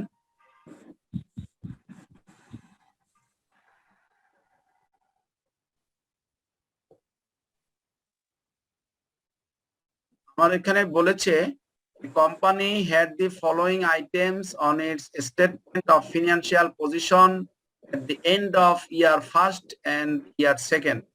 এটাকে আমরা বলেছি ফার্স্ট ইয়ার, এটাকে আমরা বলছি সেকেন্ড ইয়ার। দুইটা ইয়ারে স্টেটমেন্ট অফ ফিনান্সিয়াল পজিশনের কিছু আইটেম আপনাকে দিয়ে দিয়েছে। এখানে এখানে বলছে ইনভেন্টরি ফার্স্ট ইয়ারে ছিল 35, সেকেন্ড ইয়ারে হলো 25। এখানে বলছে রিসিভেবল ফার্স্ট ইয়ারে 24, সেকেন্ড ইয়ারে 28, এরকম। আরেকটা বলছে payable, it's all are current asset and current liability. Some current asset and liabilities, some are increase and some are decrease. ওকে, তাহলে আমরা জানি যে এগুলার এফেক্ট কোথায় যাবে। ওকে, এবার হলো ইন এডিশন, গুলো ছাড়াও the statement of comprehensive income for the year second ইয়ারের জন্য included the following item. এই আইটেম গুলো ছিল, সেখানে বলছে যে গ্রস প্রফিট ছিল 90,000, আর লেস করেছে general expenses, depreciation, loss on disposal of plant. এটা মাইনাস করার পরে এটা প্রফিট হয়েছে, that is called operating profit. So that আমরা এখানে দেখতে পাচ্ছি অপারেটিং প্রফিটটা যে বের করেছে deducting the loss on disposal, after deducting the depreciation. So there are some non-cash item. আমরা যদি এই 59 থেকে স্টার্ট করি, তাহলে এইগুলো আমাকে বিবেচনা করতে হবে। দেন বলছে ইনভেস্টমেন্ট ইনকাম হয়েছে 13,000 এবং ফাইন্যান্স কস্ট আছে 3,000, প্রফিট বিফোর ট্যাক্স হলো 69,000। প্রফিট বিফোর ট্যাক্স কোশ্চেনটা আগে সবাই বুঝতে হবে, না বুঝলে কোশ্চেন করবেন। ওকে, বলছে suppose that the dividend in the statement of change in equity was টাকা 30,000। ধরে নেন যে 30,000 টাকা ডিভিডেন্ড আপনার চেঞ্জ ইন ইকুইটিতে এফেক্ট হয়েছে 30,000 টাকা, and that other items on the statement of financial position were as follows. এবং ফিনান্সিয়াল পজিশনের কিছু আইটেম আপনাকে এখানে দিয়ে দিয়েছে। এখানে বলছে কিছু নন কারেন্ট অ্যাসেট দিয়েছে, এখানে কিছু কারেন্ট অ্যাসেট দিয়েছে এবং শেয়ার ক্যাপিটাল দিয়েছে, নন কারেন্ট লায়াবিলিটি দিয়েছে, তারপরে ডিবেঞ্চার দিয়েছে, কারেন্ট লায়াবিলিটি দিয়েছে। এরপরে বলছে ফান্ড হুইচ হ্যাড কস্ট টাকা 15,000 and had a carrying amount of টাকা 7,000 was sold during the year। বলছে যে 9,000 টাকার একটা প্লান্ট বিক্রি করেছে, না যেটা বিক্রি করে দিচ্ছে, আর ক্যারিং অ্যামাউন্ট ছিল 7,000। দিয়ে কি বোঝা যায়? দিয়ে কি বোঝা যায়? বুক ভ্যালু ছিল 7,000। হ্যাঁ, আর কস্ট স্যার 8,000 টাকা লস হয়েছে স্যার। 8,000 টাকা লস হয়েছে। বলছে প্লান্ট হুইচ হ্যাড কস্ট টাকা 15,000 and had a carrying amount of টাকা 7,000 was sold during the year। Bangla কেউ বলতে পারেন? বাংলা মানে এটার অর্থটা কি আমাকে বুঝাইতে পারেন কেউ? স্যার এটা স্যার কিনেছিল 15,000 টাকায়, আর হচ্ছে বর্তমানে তার ডেপ্রিসিয়েশন হয়ে হয়ে এখন মূল্য আছে স্যার 7,000 টাকা। হ্যাঁ না স্যার ক্যারিং অ্যামাউন্ট তো বহন খরচ হওয়ার কথা না? ক্যারিং অ্যামাউন্ট তো বহন খরচ ঠিকই আছে, ইংলিশে বাংলা তো ঠিকই আছে, কিন্তু এটা বহন খরচ কাকে বুক বোঝায়? ভ্যালু এসে বুক মানে ভ্যালু, এটা book book value value sir, sir book value. বুকগুলো অর্থ স্যার কি? মানে 15,000 টাকা থেকে ডেপ্রিসিয়েশনটা বাদ দিয়ে আমার যে ভ্যালুটা আছে সেটাই হচ্ছে 7,000 টাকা। বর্তমান স্যার ডেপশন কতবার দিয়েছি? ডেপ্রিসিয়েশন স্যার 8,000 বাদ দিলেই তো 7,000 থাকে। হ্যাঁ, তাহলে অঙ্ক করে ফেলেন তো, তো হয়েই গেল। এবার ক্যাশ ফ্লো করে ফেলেন, cash flow from operating activity. সবাই যেহেতু ফরম্যাট সবাই বুঝেছেন, সো দ্যাট ফরম্যাটের বাইরে কিচ্ছু নাই, সবাই করে ফেলেন।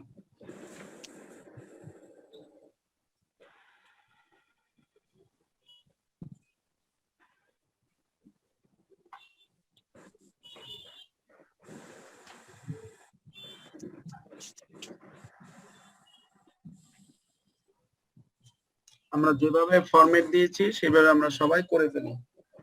তুমি করব ক্যাশ ফ্রম, কি করব বলেন তো? Operating activities, operating profit. Operating activity, operating অ্যাক্টিভিটির প্রথম স্টেপটা কি? স্যার অপারেটিং প্রফিট থেকে শুরু করতে হবে। আমি সে কথা বলি না, আমি বলছি operating activity, cash flow from operating activity যে আমরা বের করব তার প্রথম স্টেপটা কি, প্রথম নামটা কি, যেটা হবে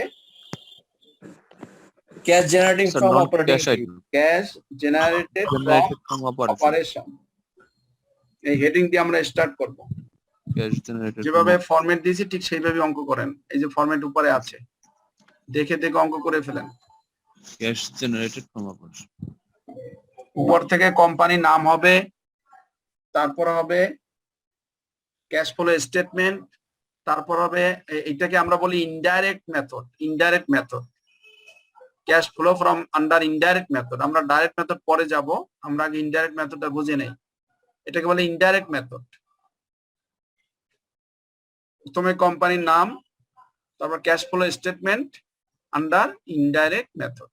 এরপর আমরা শুরু করব ক্যাশ জেনারেটেড ফ্রম অপারেশন থেকে। উপরে লিখবো cash flow from operating activity, এটা লিখবো প্রথম, লিখে তারপরে এতে যাব ক্যাশ জেনারেটেড ফ্রম অপারেশন। তারপরে আমরা অঙ্ক শুরু করব। প্রথম হবে cash flow from operating activity, তার আন্ডারে সাব হেড হলো ক্যাশ জেনারেটেড ফ্রম অপারেশন, আর বিতে গিয়ে হবে net cash flow from operating activity. Okay, করে করেন তো সবাই।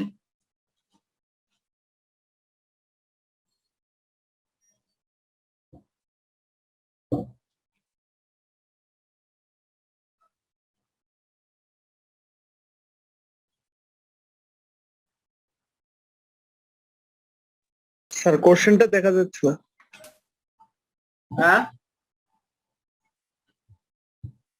স্যার কোশ্চেনটা দেখা দরকার। কোশ্চেনটা দেখা দরকার।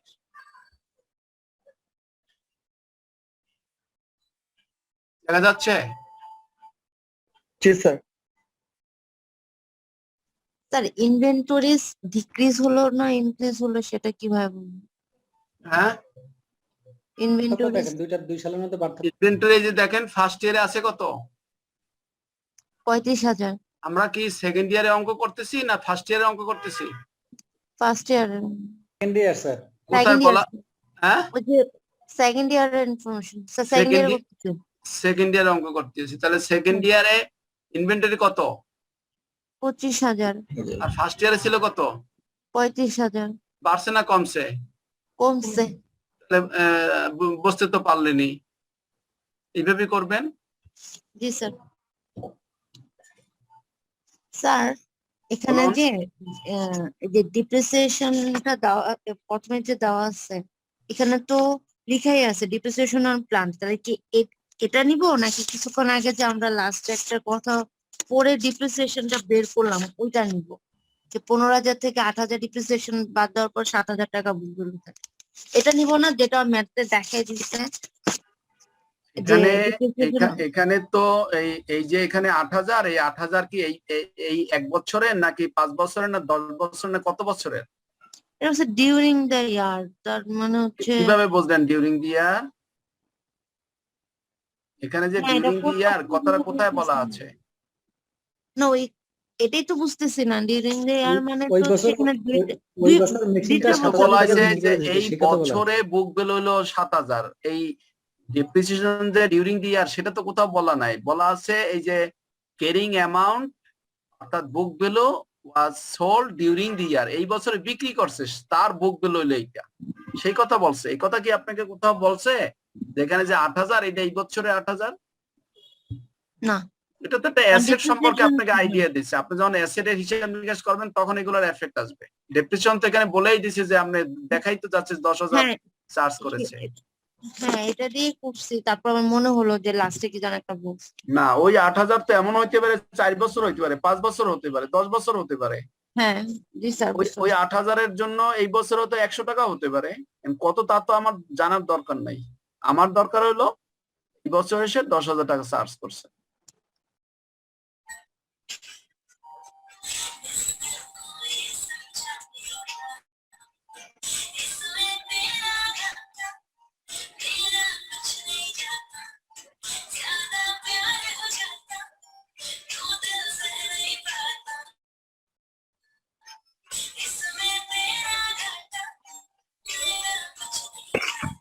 ভাই খালেদ ভাই আপনি মিউট করেন। মালিক সাহেব আমরা অঙ্ক করতেছি, এখন গান শুনলে তো অঙ্ক ভুলেই যাবে। আসসালামু আলাইকুম স্যার, কি? সাদ্দাম হোসেন আসামি থেকে স্যার। হ্যাঁ সাদ্দাম মিয়া। স্যার শনিবারে সকালে নেবেন স্যার ক্লাস? হ্যাঁ সকালে। তো সকাল 10টার সময় 10:45-এ একটা ক্লাস আছে স্যার, ঠিক স্যার। তাহলে ইসে দিয়ে দেন, 9টা দিয়ে দেন। আচ্ছা ইথিক্সটা চেঞ্জ করে আপনার টাইমে দিয়ে আর আপনারটা সকালে দিলে হচ্ছে তো স্যার? হ্যাঁ তাহলে তো হয়ে যায়। হ্যাঁ তাহলে ওই করবো, স্যারের সাথে কথা বলে আমি ঠিক করবো।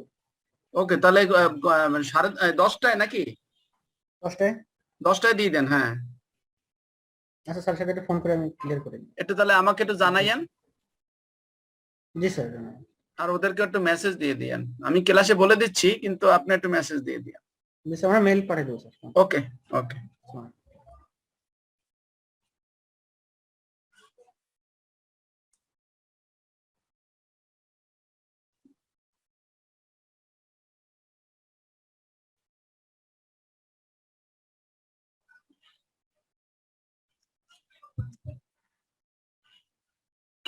ক্যাশ জেনারেটেড ফ্রম অপারেশন হয়েছে কারো? জি sir. Cash generated from operation কত ফিগার? 62,000 আসে স্যার। সবার কি তাই হয়েছে? একজনের 62, একজনের 63, আর 63 স্যার, 66 66 66 আমি বলছি ক্যাশ জেনারেটেড ফ্রম অপারেশন 75,000 আসে স্যার, এটা 75। সবার কি তাই হয়েছে? নো স্যার, মিনিমাম 3 জনের যদি হয়ে থাকে মিলে যায় তাহলে বুঝবো যে অঙ্ক হয়েছে। 85 স্যার, 66 আসে। কারোর সাথে তো কারো মিলতেছে না। 66 স্যার। মিলতেছে না তো কারোর সাথে কারো। মিনিমাম তো 3 জনের সাথে 71 জনের মধ্যে তো 3 জন মিলতে হবে।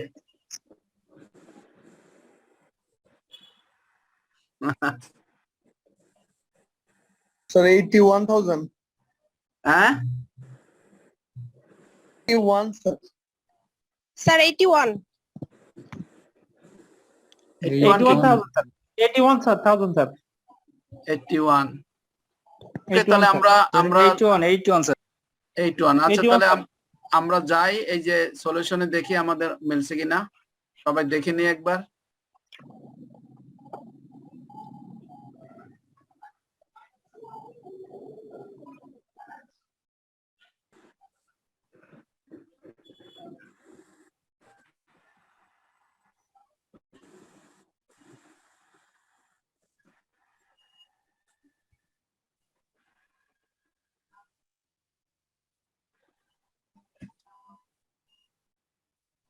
71 এর মধ্যে কতজন আর হয়েছে আমরা আইডিয়া করতে পারি?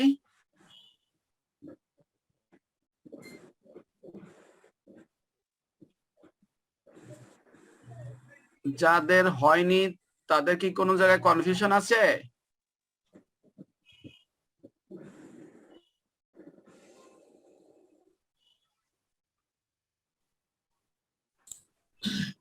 সলিউশনটা দেখাচ্ছেন? সলিউশন কি শেয়ার করে দেন স্যার? সলিউশন তো হ্যাঁ? দেখা যাচ্ছে না স্যার। সলিউশন তো দেখা যাচ্ছে না, বুঝতেছি। এখন দেখা যাচ্ছে না স্যার। এখন দেখা যাচ্ছে?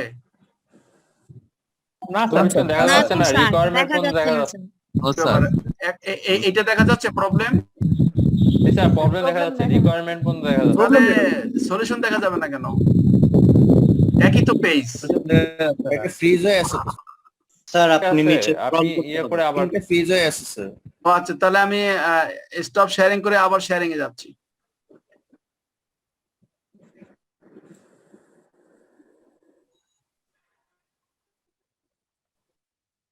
এখন দেখা যায়? জি স্যার আসছে স্যার। ওকে, আমরা 81,000 সবাই দেখে নিই। দেখা স্যার একটু উপরে তুলবেন স্যার কাইন্ডলি। দেখা যায়? স্যার পরেরটুকুই দেখে ফেললেন আর কি। তাহলে একটু নামিয়ে দেন স্যার, হয়ে সমস্যা নেই গেছিল, স্যার, একটু স্যার। একটু নামিয়ে দেন স্যার, সমস্যা নেই। না নামাই দিল। ওকে, যাদের ক্যাশ জেনারেটেড ফ্রম অপারেশন হয়ে গেছে তারা cash generated from operating activity, এর সাথে আমরা জানি যে দুইটা আইটেম, একটা হলো ফাইন্যান্স কস্ট, একটা হলো ট্যাক্স পেইড আমাদের এখানে আছে। এই দুইটা আমরা যেহেতু পেইড কাজে লেস করেছি, লেস করে আমরা finally net cash from operating activity পেয়ে গেছি। স্যার ট্যাক্স পেইডটা কি আমরা লাস্ট ইয়ারেরটা দেখাবো? ট্যাক্স পেইড এখানে এখানে একটু কনফিউশন থাকতেই পারে যে আমরা সেকেন্ড ইয়ারে 16,000 এবং ফার্স্ট ইয়ারে 12,000 এবং it is a current liability, so that normally যেই বছরের ইনকাম তার পরের বছরই সাধারণত পেমেন্ট হয়ে থাকে। অ্যাসেসমেন্ট আমরা পরের বছর করি এবং পরের বছরই আমরা অ্যাসেসমেন্ট জমা দিই এবং পেমেন্ট করি, সো দ্যাট আমরা এখানে এইটাই ভাববো আমরা ফার্স্ট ইয়ারের ট্যাক্সটা দিয়ে দিয়েছি, আর এই যে সেকেন্ড ইয়ারে 16টা এটা দেবো থার্ড ইয়ারে গিয়া। ঠিক আছে, এবার বুঝতে পারছি স্যার। হ্যাঁ, সেই জন্য আমরা ট্যাক্সটা এখানে মাইনাস করেছি 12,000। স্যার জি? স্যার এখানে যে একটা জেনারেল এক্সপেন্স হলো স্যার, এটা কোথায় ইনপুট দিবে তাহলে স্যার? জেনারেল এক্সপেন্স কোনটা? প্রবলেমে জেনারেল এক্সপেন্স জি স্যার। ক্যাশ আইটেম না। এটা জি স্যার। এটা ক্যাশ আইটেম না কি বললেন? এক্সপেন্সেস হয়ে গেছে। জি স্যার, এক্সপেন্স হয়ে গেছে আর সেটার জন্য আর হ্যাঁ, খরচ হয়ে গেছে, ক্যাশ আউট হয়ে গেছে। তাহলে স্যার এটা তো কোথায় আউট হওয়ার পরেই তো এই প্রফিটটা হয়েছে, এই যে অপারেটিং প্রফিটটা, এই যে প্রফিটটা এখান থেকে তো ক্যাশ আউট হয়েছে এই 17,000। আউট হওয়ার পরেই তো এটা হয়েছে, সো দ্যাট এটা তো আমার ব্যবসা, এই 59,000 টাকা প্রফিট করতে গেলে তো এই 17,000 টাকা খরচ আমাকে করতেই হবে। বুঝতে পারছি। এটা কোথায় যাবে স্যার? অ্যামাউন্টটা তো মানে পরে কোন স্টেপে যাবে? অ্যামাউন্ট কোথাও যাবে না। কোথাও যাবে না, এটা তো খরচ হয়ে গেছে, ক্যাশ আউট হয়ে গেছে। আমি পরে তো যে এই যে আমাদের দিয়েছি, ম্যাথের অ্যামাউন্ট মিলাইতে হবে তাহলে সেগুলো আমার এখানে এখানে আমার আমার এই যে বাদ দিয়ে আমার তো ক্যাশ ইনফ্লো হয়েছে 90,000, জি আমার প্রতিষ্ঠানে ভিতরে চলে আসছে 90,000, এখান থেকে আমি 17,000 খরচ করে ফেলছি। করার পরে আমার এই যে 59-এর জায়গায় এখন চলে আসছে আমার এই যে এইটা 81,000। বুঝতে পারছেন না পারেননি? জেনারেল খরচটা কি বিবিধ খরচ নাকি স্যার? কোনটা? জেনারেল খরচটা কি স্যার বিবিধ খরচ? বিবিধ খরচ, হ্যাঁ। এখানে ধরেন আরো হয়তো 10টা আইটেম আছে, একবারে জেনারেল দিয়ে অঙ্ক ছোট করে দিছে আর কি। স্যার বুঝতে পারছি স্যার। মোট কথা হচ্ছে মানে জেনারেল এক্সপেন্সটা তো অলরেডি গ্রস প্রফিট থেকে লেস করাই আছে, এই কারণে ওইখানে আসে না। জেনারেল এক্সপেন্স আছে ক্যাশ আইটেম। এই জন্য ওটা ক্যাশেই রয়ে গেছে, আর হচ্ছে ডিপ্রিসিয়েশনটা নন ক্যাশ আইটেম, এই জন্য ডিপ্রিসিয়েশনটা বাদ দেওয়া হয়েছে। সলিউশনটা কি আমরা অঙ্ক এর শুরু আগে যে করছি। ভ্যালু ওনাটা ঠিক আছে, এখানে তো বাদ দিয়ে এখানে দেয়া আছে, এটা তাই যোগ করা, আর যোগ করা হয়নি।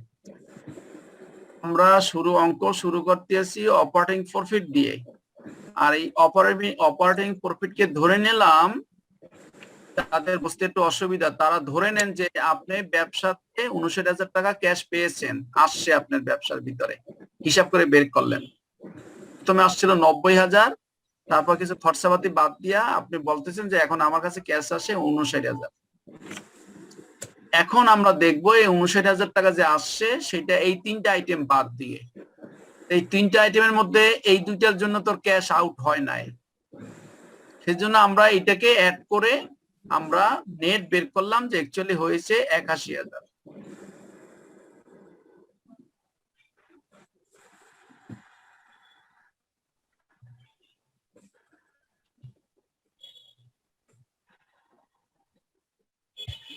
এবং এইটার সাথে আমরা কি করলাম, ফাইন্যান্স কস্ট আমার আছে 3,000 টাকা দেয়াই আছে, দেখেন এই যে 3,000 দেয়া আছে, ইনকাম স্টেটমেন্টে যে 3,000 টাকা দেয়া আছে ফাইন্যান্স কস্ট, আমরা ফাইন্যান্স কস্টটা মাইনাস করলাম, আর ট্যাক্সটা এখানে দেয়া নাই, এখানে বলছে প্রফিট বিফোর ট্যাক্স, ট্যাক্স দেয়া নাই, ট্যাক্স খুঁজে দেখলাম যে এখানে ট্যাক্স আছে, লায়াবিলিটি, তো লায়াবিলিটি আছে, এটা ফার্স্ট ইয়ারে ছিল 12,000, এখন সেকেন্ড ইয়ারে দেখা যাচ্ছে 16,000, সো দ্যাট ফার্স্ট ইয়ারটা পেমেন্ট হয়ে গেছে। স্যার বলেন। স্যার এখানে ইনক্রিজ ইন রিসিভেবল স্যার হচ্ছে তো লেস হওয়ার কথা স্যার, এখানে অ্যাড হলো কি স্যার? এটা রিসিভেবল স্যার সলিউশন আছে, রিসিভেবল আমরা যাই, রিসিভেবল কি হয়েছে আমার, রিসিভেবল বাড়ছে না কমছে? রিসিভেবল বাড়ছে না কমছে? হ্যাঁ এটা স্যার কমছে, এই হচ্ছে স্যার, হ্যাঁ বাড়ছে। বাড়ছে স্যার, হ্যাঁ 24 ছিল। হ্যাঁ এই যে রিসিভেবল আমার সেকেন্ড ইয়ার হলো 28, 4,000 টাকা বাড়ছে স্যার, আর ওপেনিং ছিল 24, তা বেড়েছে, তার মানে অ্যাসেট বেড়েছে, কারেন্ট অ্যাসেট বেড়েছে। কারেন্ট অ্যাসেট যদি বাড়ে আমরা কি করি, লেস ফুল লেস করি। অ্যাসেট বাড়ছে মানে অ্যাসেট আপনি কিনেছেন, ক্যাশ আউট হয়েছে, 24,000 ছিল, আরো 4,000 টাকার আপনি অ্যাসেট কিনেছেন, তারপর আপনি 28,000 টাকা হয়েছে, তাহলে ক্যাশ আউট হয়েছে, তাহলে লেস করতে হবে। লেস মানে কি 28,000 মাইনাস 24,000, সেটা হবে লেস। আমরা সেটাই তো লেস করেছি, যেখানে বলেছি এই যে 28 মাইনাস 24 প্লাস 24 মাইনাস 28। তো স্যার আপনি এটা কি স্যার যে মাইনাস ফিগার দিয়ে দিয়েছেন স্যার ব্র্যাকেটের ভিতরে, স্যার হচ্ছে তাহলে ইনক্রিজ ইন পেয়েবল স্যার তো লেস হওয়ার কথা স্যার, ওটা তো স্যার 2,000 টাকা স্যার আমার তো কমছে স্যার। আপনার সূত্রের সাথে মিলিয়ে দেখেন, আপনি তো সূত্রের সময় কোনো কোশ্চেন করেন নাই, এখন সূত্রে এখন এসে কোশ্চেন করেন কেন? সূত্রের জিনিসই তো আমি এখানে বসিয়ে দিয়েছি, ফরম্যাটের জিনিসটা আমি তো ভিন্ন কিছু লিখি নাই,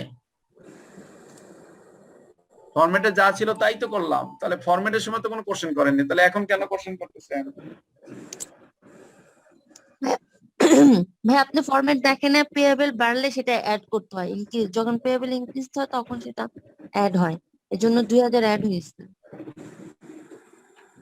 কারণ আমি ইনক্রিজ পেয়েবল মানে আমি তো পে টাকাটা আমার কাছে রয়ে গেছে, টাকাটা আমি পে বেশি করি নাই, বুঝছেন, টাকাটা ইনফ্লো হয়েছে, আউটফ্লো হয় নাই, আমার পেয়েবল ইনক্রিজ টাকা রয়ে হয়েছে। গেলে আমার ক্যাশটা তো আর নাই, ক্যাশটা তো আর আসে নাই, টাকাটা তো আমার আগে যা ছিল তাই আছে, আমার ক্যাশটা হ্যাঁ তাই আছে, মানে আউটফ্লো হয় নাই, এই জন্য মাইনাস হয়নি। তাহলে আর ইনক্রিজ হবে, অ্যাড হবে কেন? বিষয়টা কি আসলে এরকম?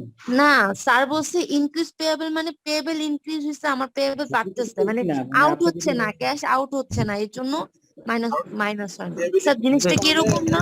ক্যাশ যদি আউট না হয় আমার কাছে যা আছে তাই থাকবে, তাহলে তো যোগ হবে না বিষয়টা। না না ভাই, পেয়েবল আপনার বাড়ছে, তার মানে কারো কাছে টাকা আপনার হাতে আসছে, ওইটা ঠিক আছে, ওই যে আপনি বলছিলেন যে টাকা রয়ে গেছে, এটাতে যোগ হ্যাঁ, হবে। রিসিভেবল বাড়ছে, তার মানে টাকা চলে গেছে। এই জন্যই তো বলছিলাম, বারবার আমি কোশ্চেন করছি যে কারো কোনো কনফিউশন আছে না, কেউ কোনো শব্দ করেননি, আমরা বারবার বলছি যে ইনক্রিজ পেয়েবল নিয়ে কনফিউশন হবেই। আরেকজনে বললেন যে স্যার আমি মুখস্থ করবো না, আমি বুঝবো, সে আর কি করছেন আল্লাহ মাহবুব জানে। আমি তখন বলছিলাম যে ইনক্রিজ পেয়াবেল যদি আমার বুঝতে অসুবিধা হয়, আমি কিন্তু নিজেও বুঝি না আসলে এটা ইনক্রিজ ইন পেয়াবেল জিনিসটা কি, আমি বুঝি না। তখন আমি কি করি, আমি এইখানে যাই, ডিক্রিজ ইন পেয়াবেল জিনিসটা কি, এইটা আমি ভালো বুঝি। যে মানুষ পাইতো আমি দিয়ে দিয়েছি, মানুষ পাইতো আমি দিয়ে দিলে যদি আমার ক্যাশ আউট হয়, ডিক্রিজে যদি আমার ক্যাশ আউট হয়, তাহলে ইনক্রিজ অবশ্যই ক্যাশ ইন হয়েছে। উল্টা জিনিস তো হবেই। জি স্যার। তাহলে আমার ইনক্রিজের সমস্যা হলে ডিক্রিজ নিয়ে ভাববেন যে ডিক্রিজ ইন পেয়াবেল অর্থ কি। মানুষ আমার কাছে 100 টাকা পাইতো, এখন পায় 10 টাকা, এর অর্থটা কি? এর অর্থ যদি আমরা বুঝি তাহলে ইনক্রিজের অর্থ আমরা বুঝবো। ইনক্রিজ স্যার আমরা বাকিতে কিনছি, টাকা পেমেন্ট দেন নাই, টাকা তো রয়ে গেছে, মাল ঢুকছে, তাহলে তো স্যার টাকা তো পেমেন্ট দেয় নাই, তাহলে স্যার যোগ হবে।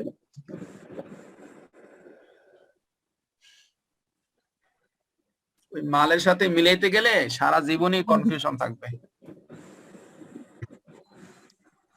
Sorry sir, sorry sir. Sir পরে রিকোয়ারমেন্ট মালের সাথে না মিলাই আমরা, তাহলে তো স্যার। আমার তো পাওনাটা জি। রয়ে গেল, পারলো তো। এটা খুব ভালো কনসেপ্ট স্যার, আমার ভালো লাগছে স্যার, যে মানুষ পাইতো আমি দিয়ে দিয়েছি।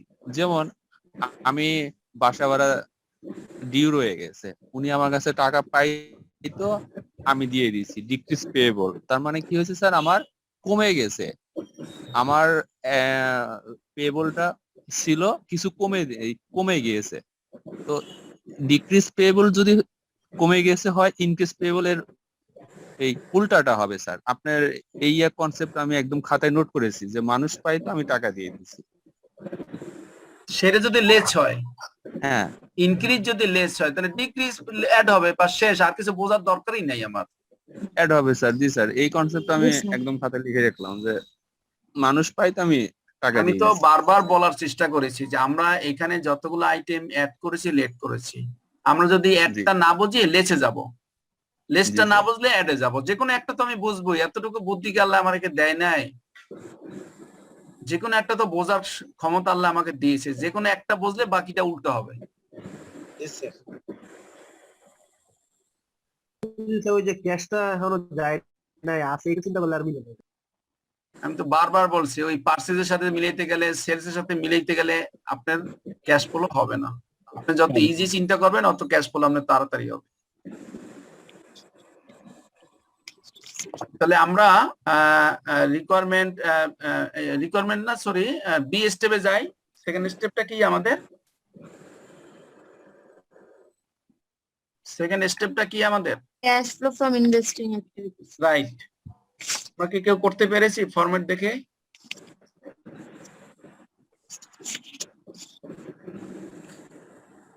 এই 10,000 আসে স্যার রেজাল্টটাই, হ্যাঁ, 10,000 আসে। আর কেউ হয়েছে? 10,000 আসে বলে কি?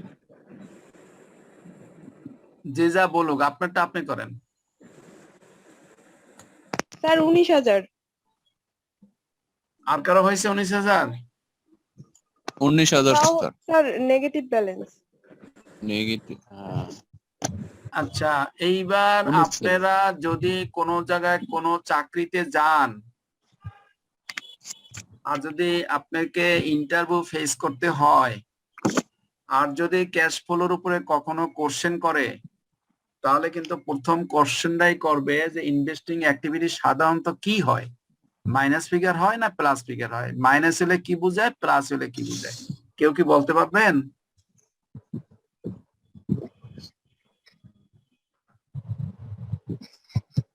যিনি বলেছেন যে স্যার মাইনাস হয়েছে 19,000, উনি বলেন তো এটা দিয়ে কি বোঝায়? স্যার এটা দিয়ে বোঝাচ্ছে হচ্ছে আমার ক্যাশ আউটফ্লো হয়েছে, অর্থাৎ আমি পারচেজ বেশি করে ফেলছি, বা ইনভেস্ট বেশি করা হয়েছে স্যার, ইনভেস্ট বেশি করা হয়েছে।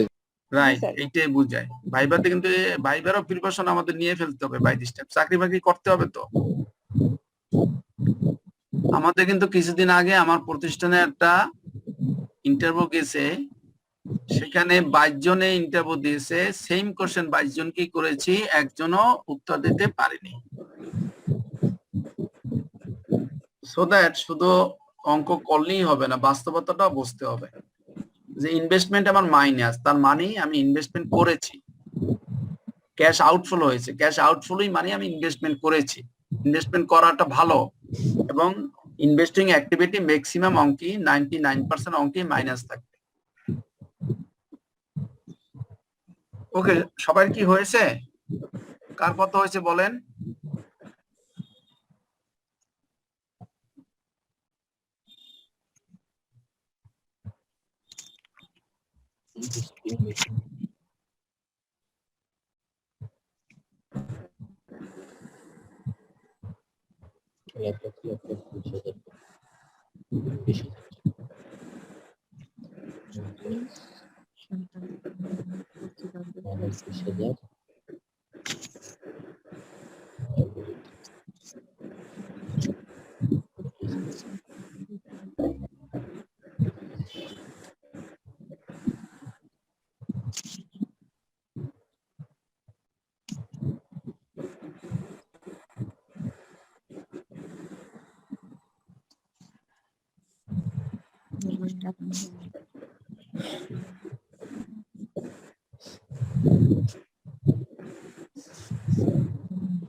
আর কারোই হয়নি?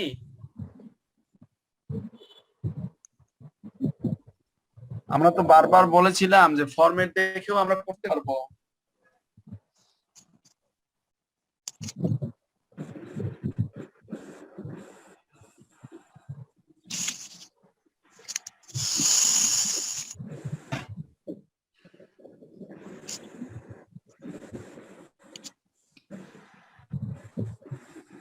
তাহলে আমরা সলিউশন দেখি।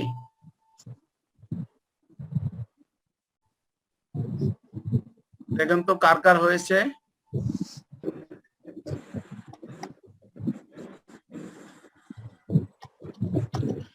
Investing activities, proceeds of sales, non-current asset, payment to acquire non-current asset with use of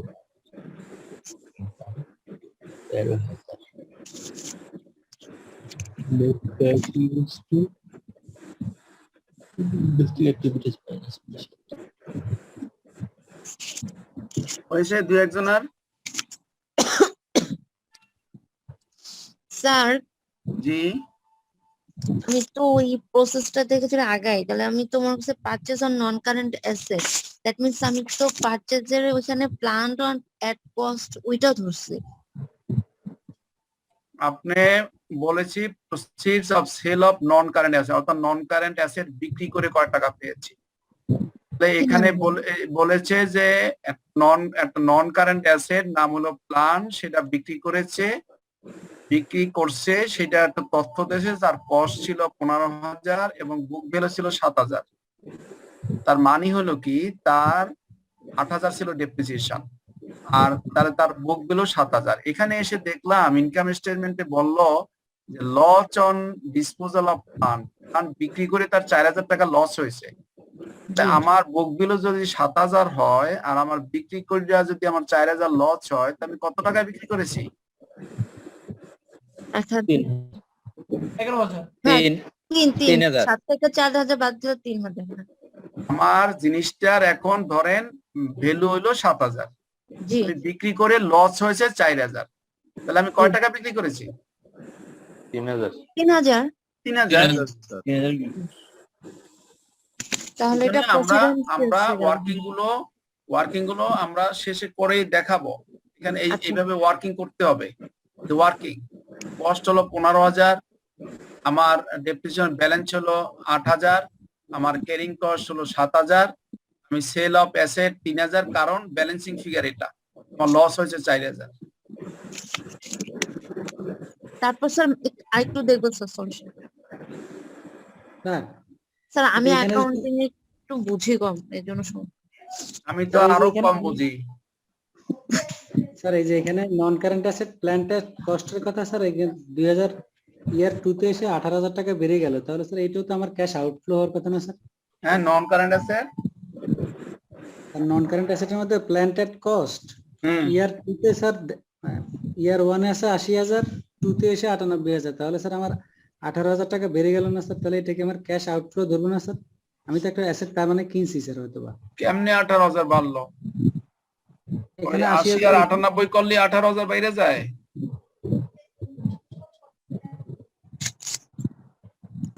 তাহলে আমি যে হিসাবটা করছি এটা কি ভুল হয়েছে নাকি দেখেন তো? না স্যার, আপনারটা ঠিক আছে। প্লান্ট হচ্ছে 1 লাখ। স্যার এটা বুঝি না, ইনক্রিজ 35,000 কিভাবে হলো স্যার? হ্যাঁ, 35,000 ইনক্রিজটা কোথেকে আসলো স্যার?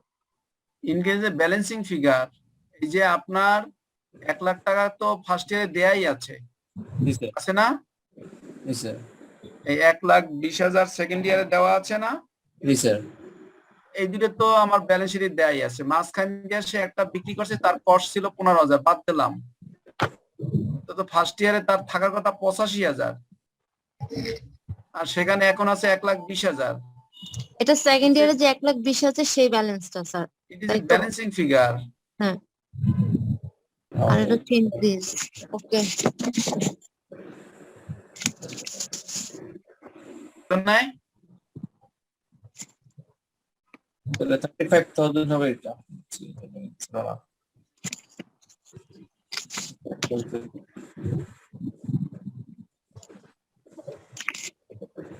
স্যার একটু দেখুন payment on account, payment on account non. Sir, sir তাহলে এটা পেমেন্ট হয়েছে কেন? 35,000 টাকা পেমেন্ট করবে কেন? অ্যাসেট বাড়লে কি করছে? পেমেন্ট করছে মানে ওই অ্যাসেট। আপনি যখন মার্কেটে গিয়া, আপনি যদি মার্কেটে গিয়ে কিছু শপিং করেন, আপনি ব্যাগের মধ্যে ঢুকান, তাহলে আপনার মাল তো আপনার ব্যাগের মধ্যে ঢুকছে, আপনার কাছে চলে গেছে কি টাকা?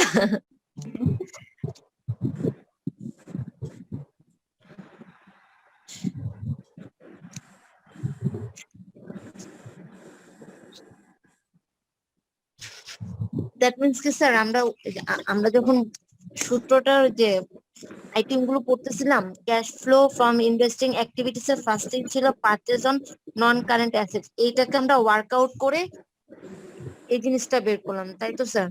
তা তো হবে, ওয়ার্কিং তো করতেই হবে। আরো কত ওয়ার্কিং করবে যদি অ্যাডজাস্টমেন্ট থাকে? আরো তো অনেক অ্যাডজাস্টমেন্টই থাকতে পারে। জি স্যার। তো ঘুরে ফিরে ওই আমার ফরম্যাটে যেতে হবে। জি, আমি তো ফরম্যাটে বাইরে কোনো আইটেম কিন্তু এখানে এখনো আসে নাই। বলতে পারবেন না যে আইটেমটা তো স্যার আপনার ফরম্যাটে ছিল না, বা এই কনসেপ্টটা আপনার ফরম্যাটে ছিল না। তো ওয়ার্কিং করে আমাকে বের করতে হবে ফিগার তো আমি ফরম্যাটে দিন, তো আপনি ওয়ার্কিং করে বের করতে হবে। প্রবলেম অনেক ধরনের প্রবলেম থাকতে পারে। জি স্যার, বুঝতে পারছি। কোন আইটেমটা মানে সবথেকে কঠিন বের করতে মানে আমাদের?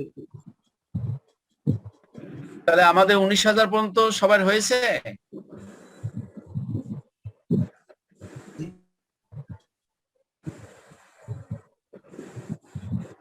যাদের হয়নি তারা স্ক্রিনশট নিয়ে নেন, বাসায় ভালো করে বুঝবেন। আমরা নেক্সট প্রবলেম কোশ্চেন এবং নতুন প্রবলেম নেক্সট ক্লাসে করব। আগামীকালকে কি ক্লাস আছে আপনার? হ্যাঁ, আগামীকালকে ঠিক সময় হবে। শনিবার দিন সকালে হবে, রাত্রের পরিবর্তে সকালে হবে 10টায়। মেইল এবং মেসেজ পেয়ে যাবেন শনিবার সকাল 10টায়। কালকে বিকেলই হবে স্যার। কালকে সেম টাইমই হবে। এটা ফাইন্যান্সিং বাদ থাকলো? ফাইন্যান্সিংটা আমরা পরে করি। আমাদের 19,000ই তো অনেকেই বুঝেন এখন পর্যন্ত। আমাদের প্রায় 10-11 মিনিট এক্সেস হয়ে গেছে তো। জি স্যার। ক্লাস আমরা করব। সবাইকে অসংখ্য ধন্যবাদ। ঠিক আছে স্যার, তাহলে শনিবারে সকালে স্যার? হ্যাঁ, শনিবার সকাল ওই যে 10টায়। জি স্যার, 10টায়। Okay, thank you sir. আসসালামু আলাইকুম।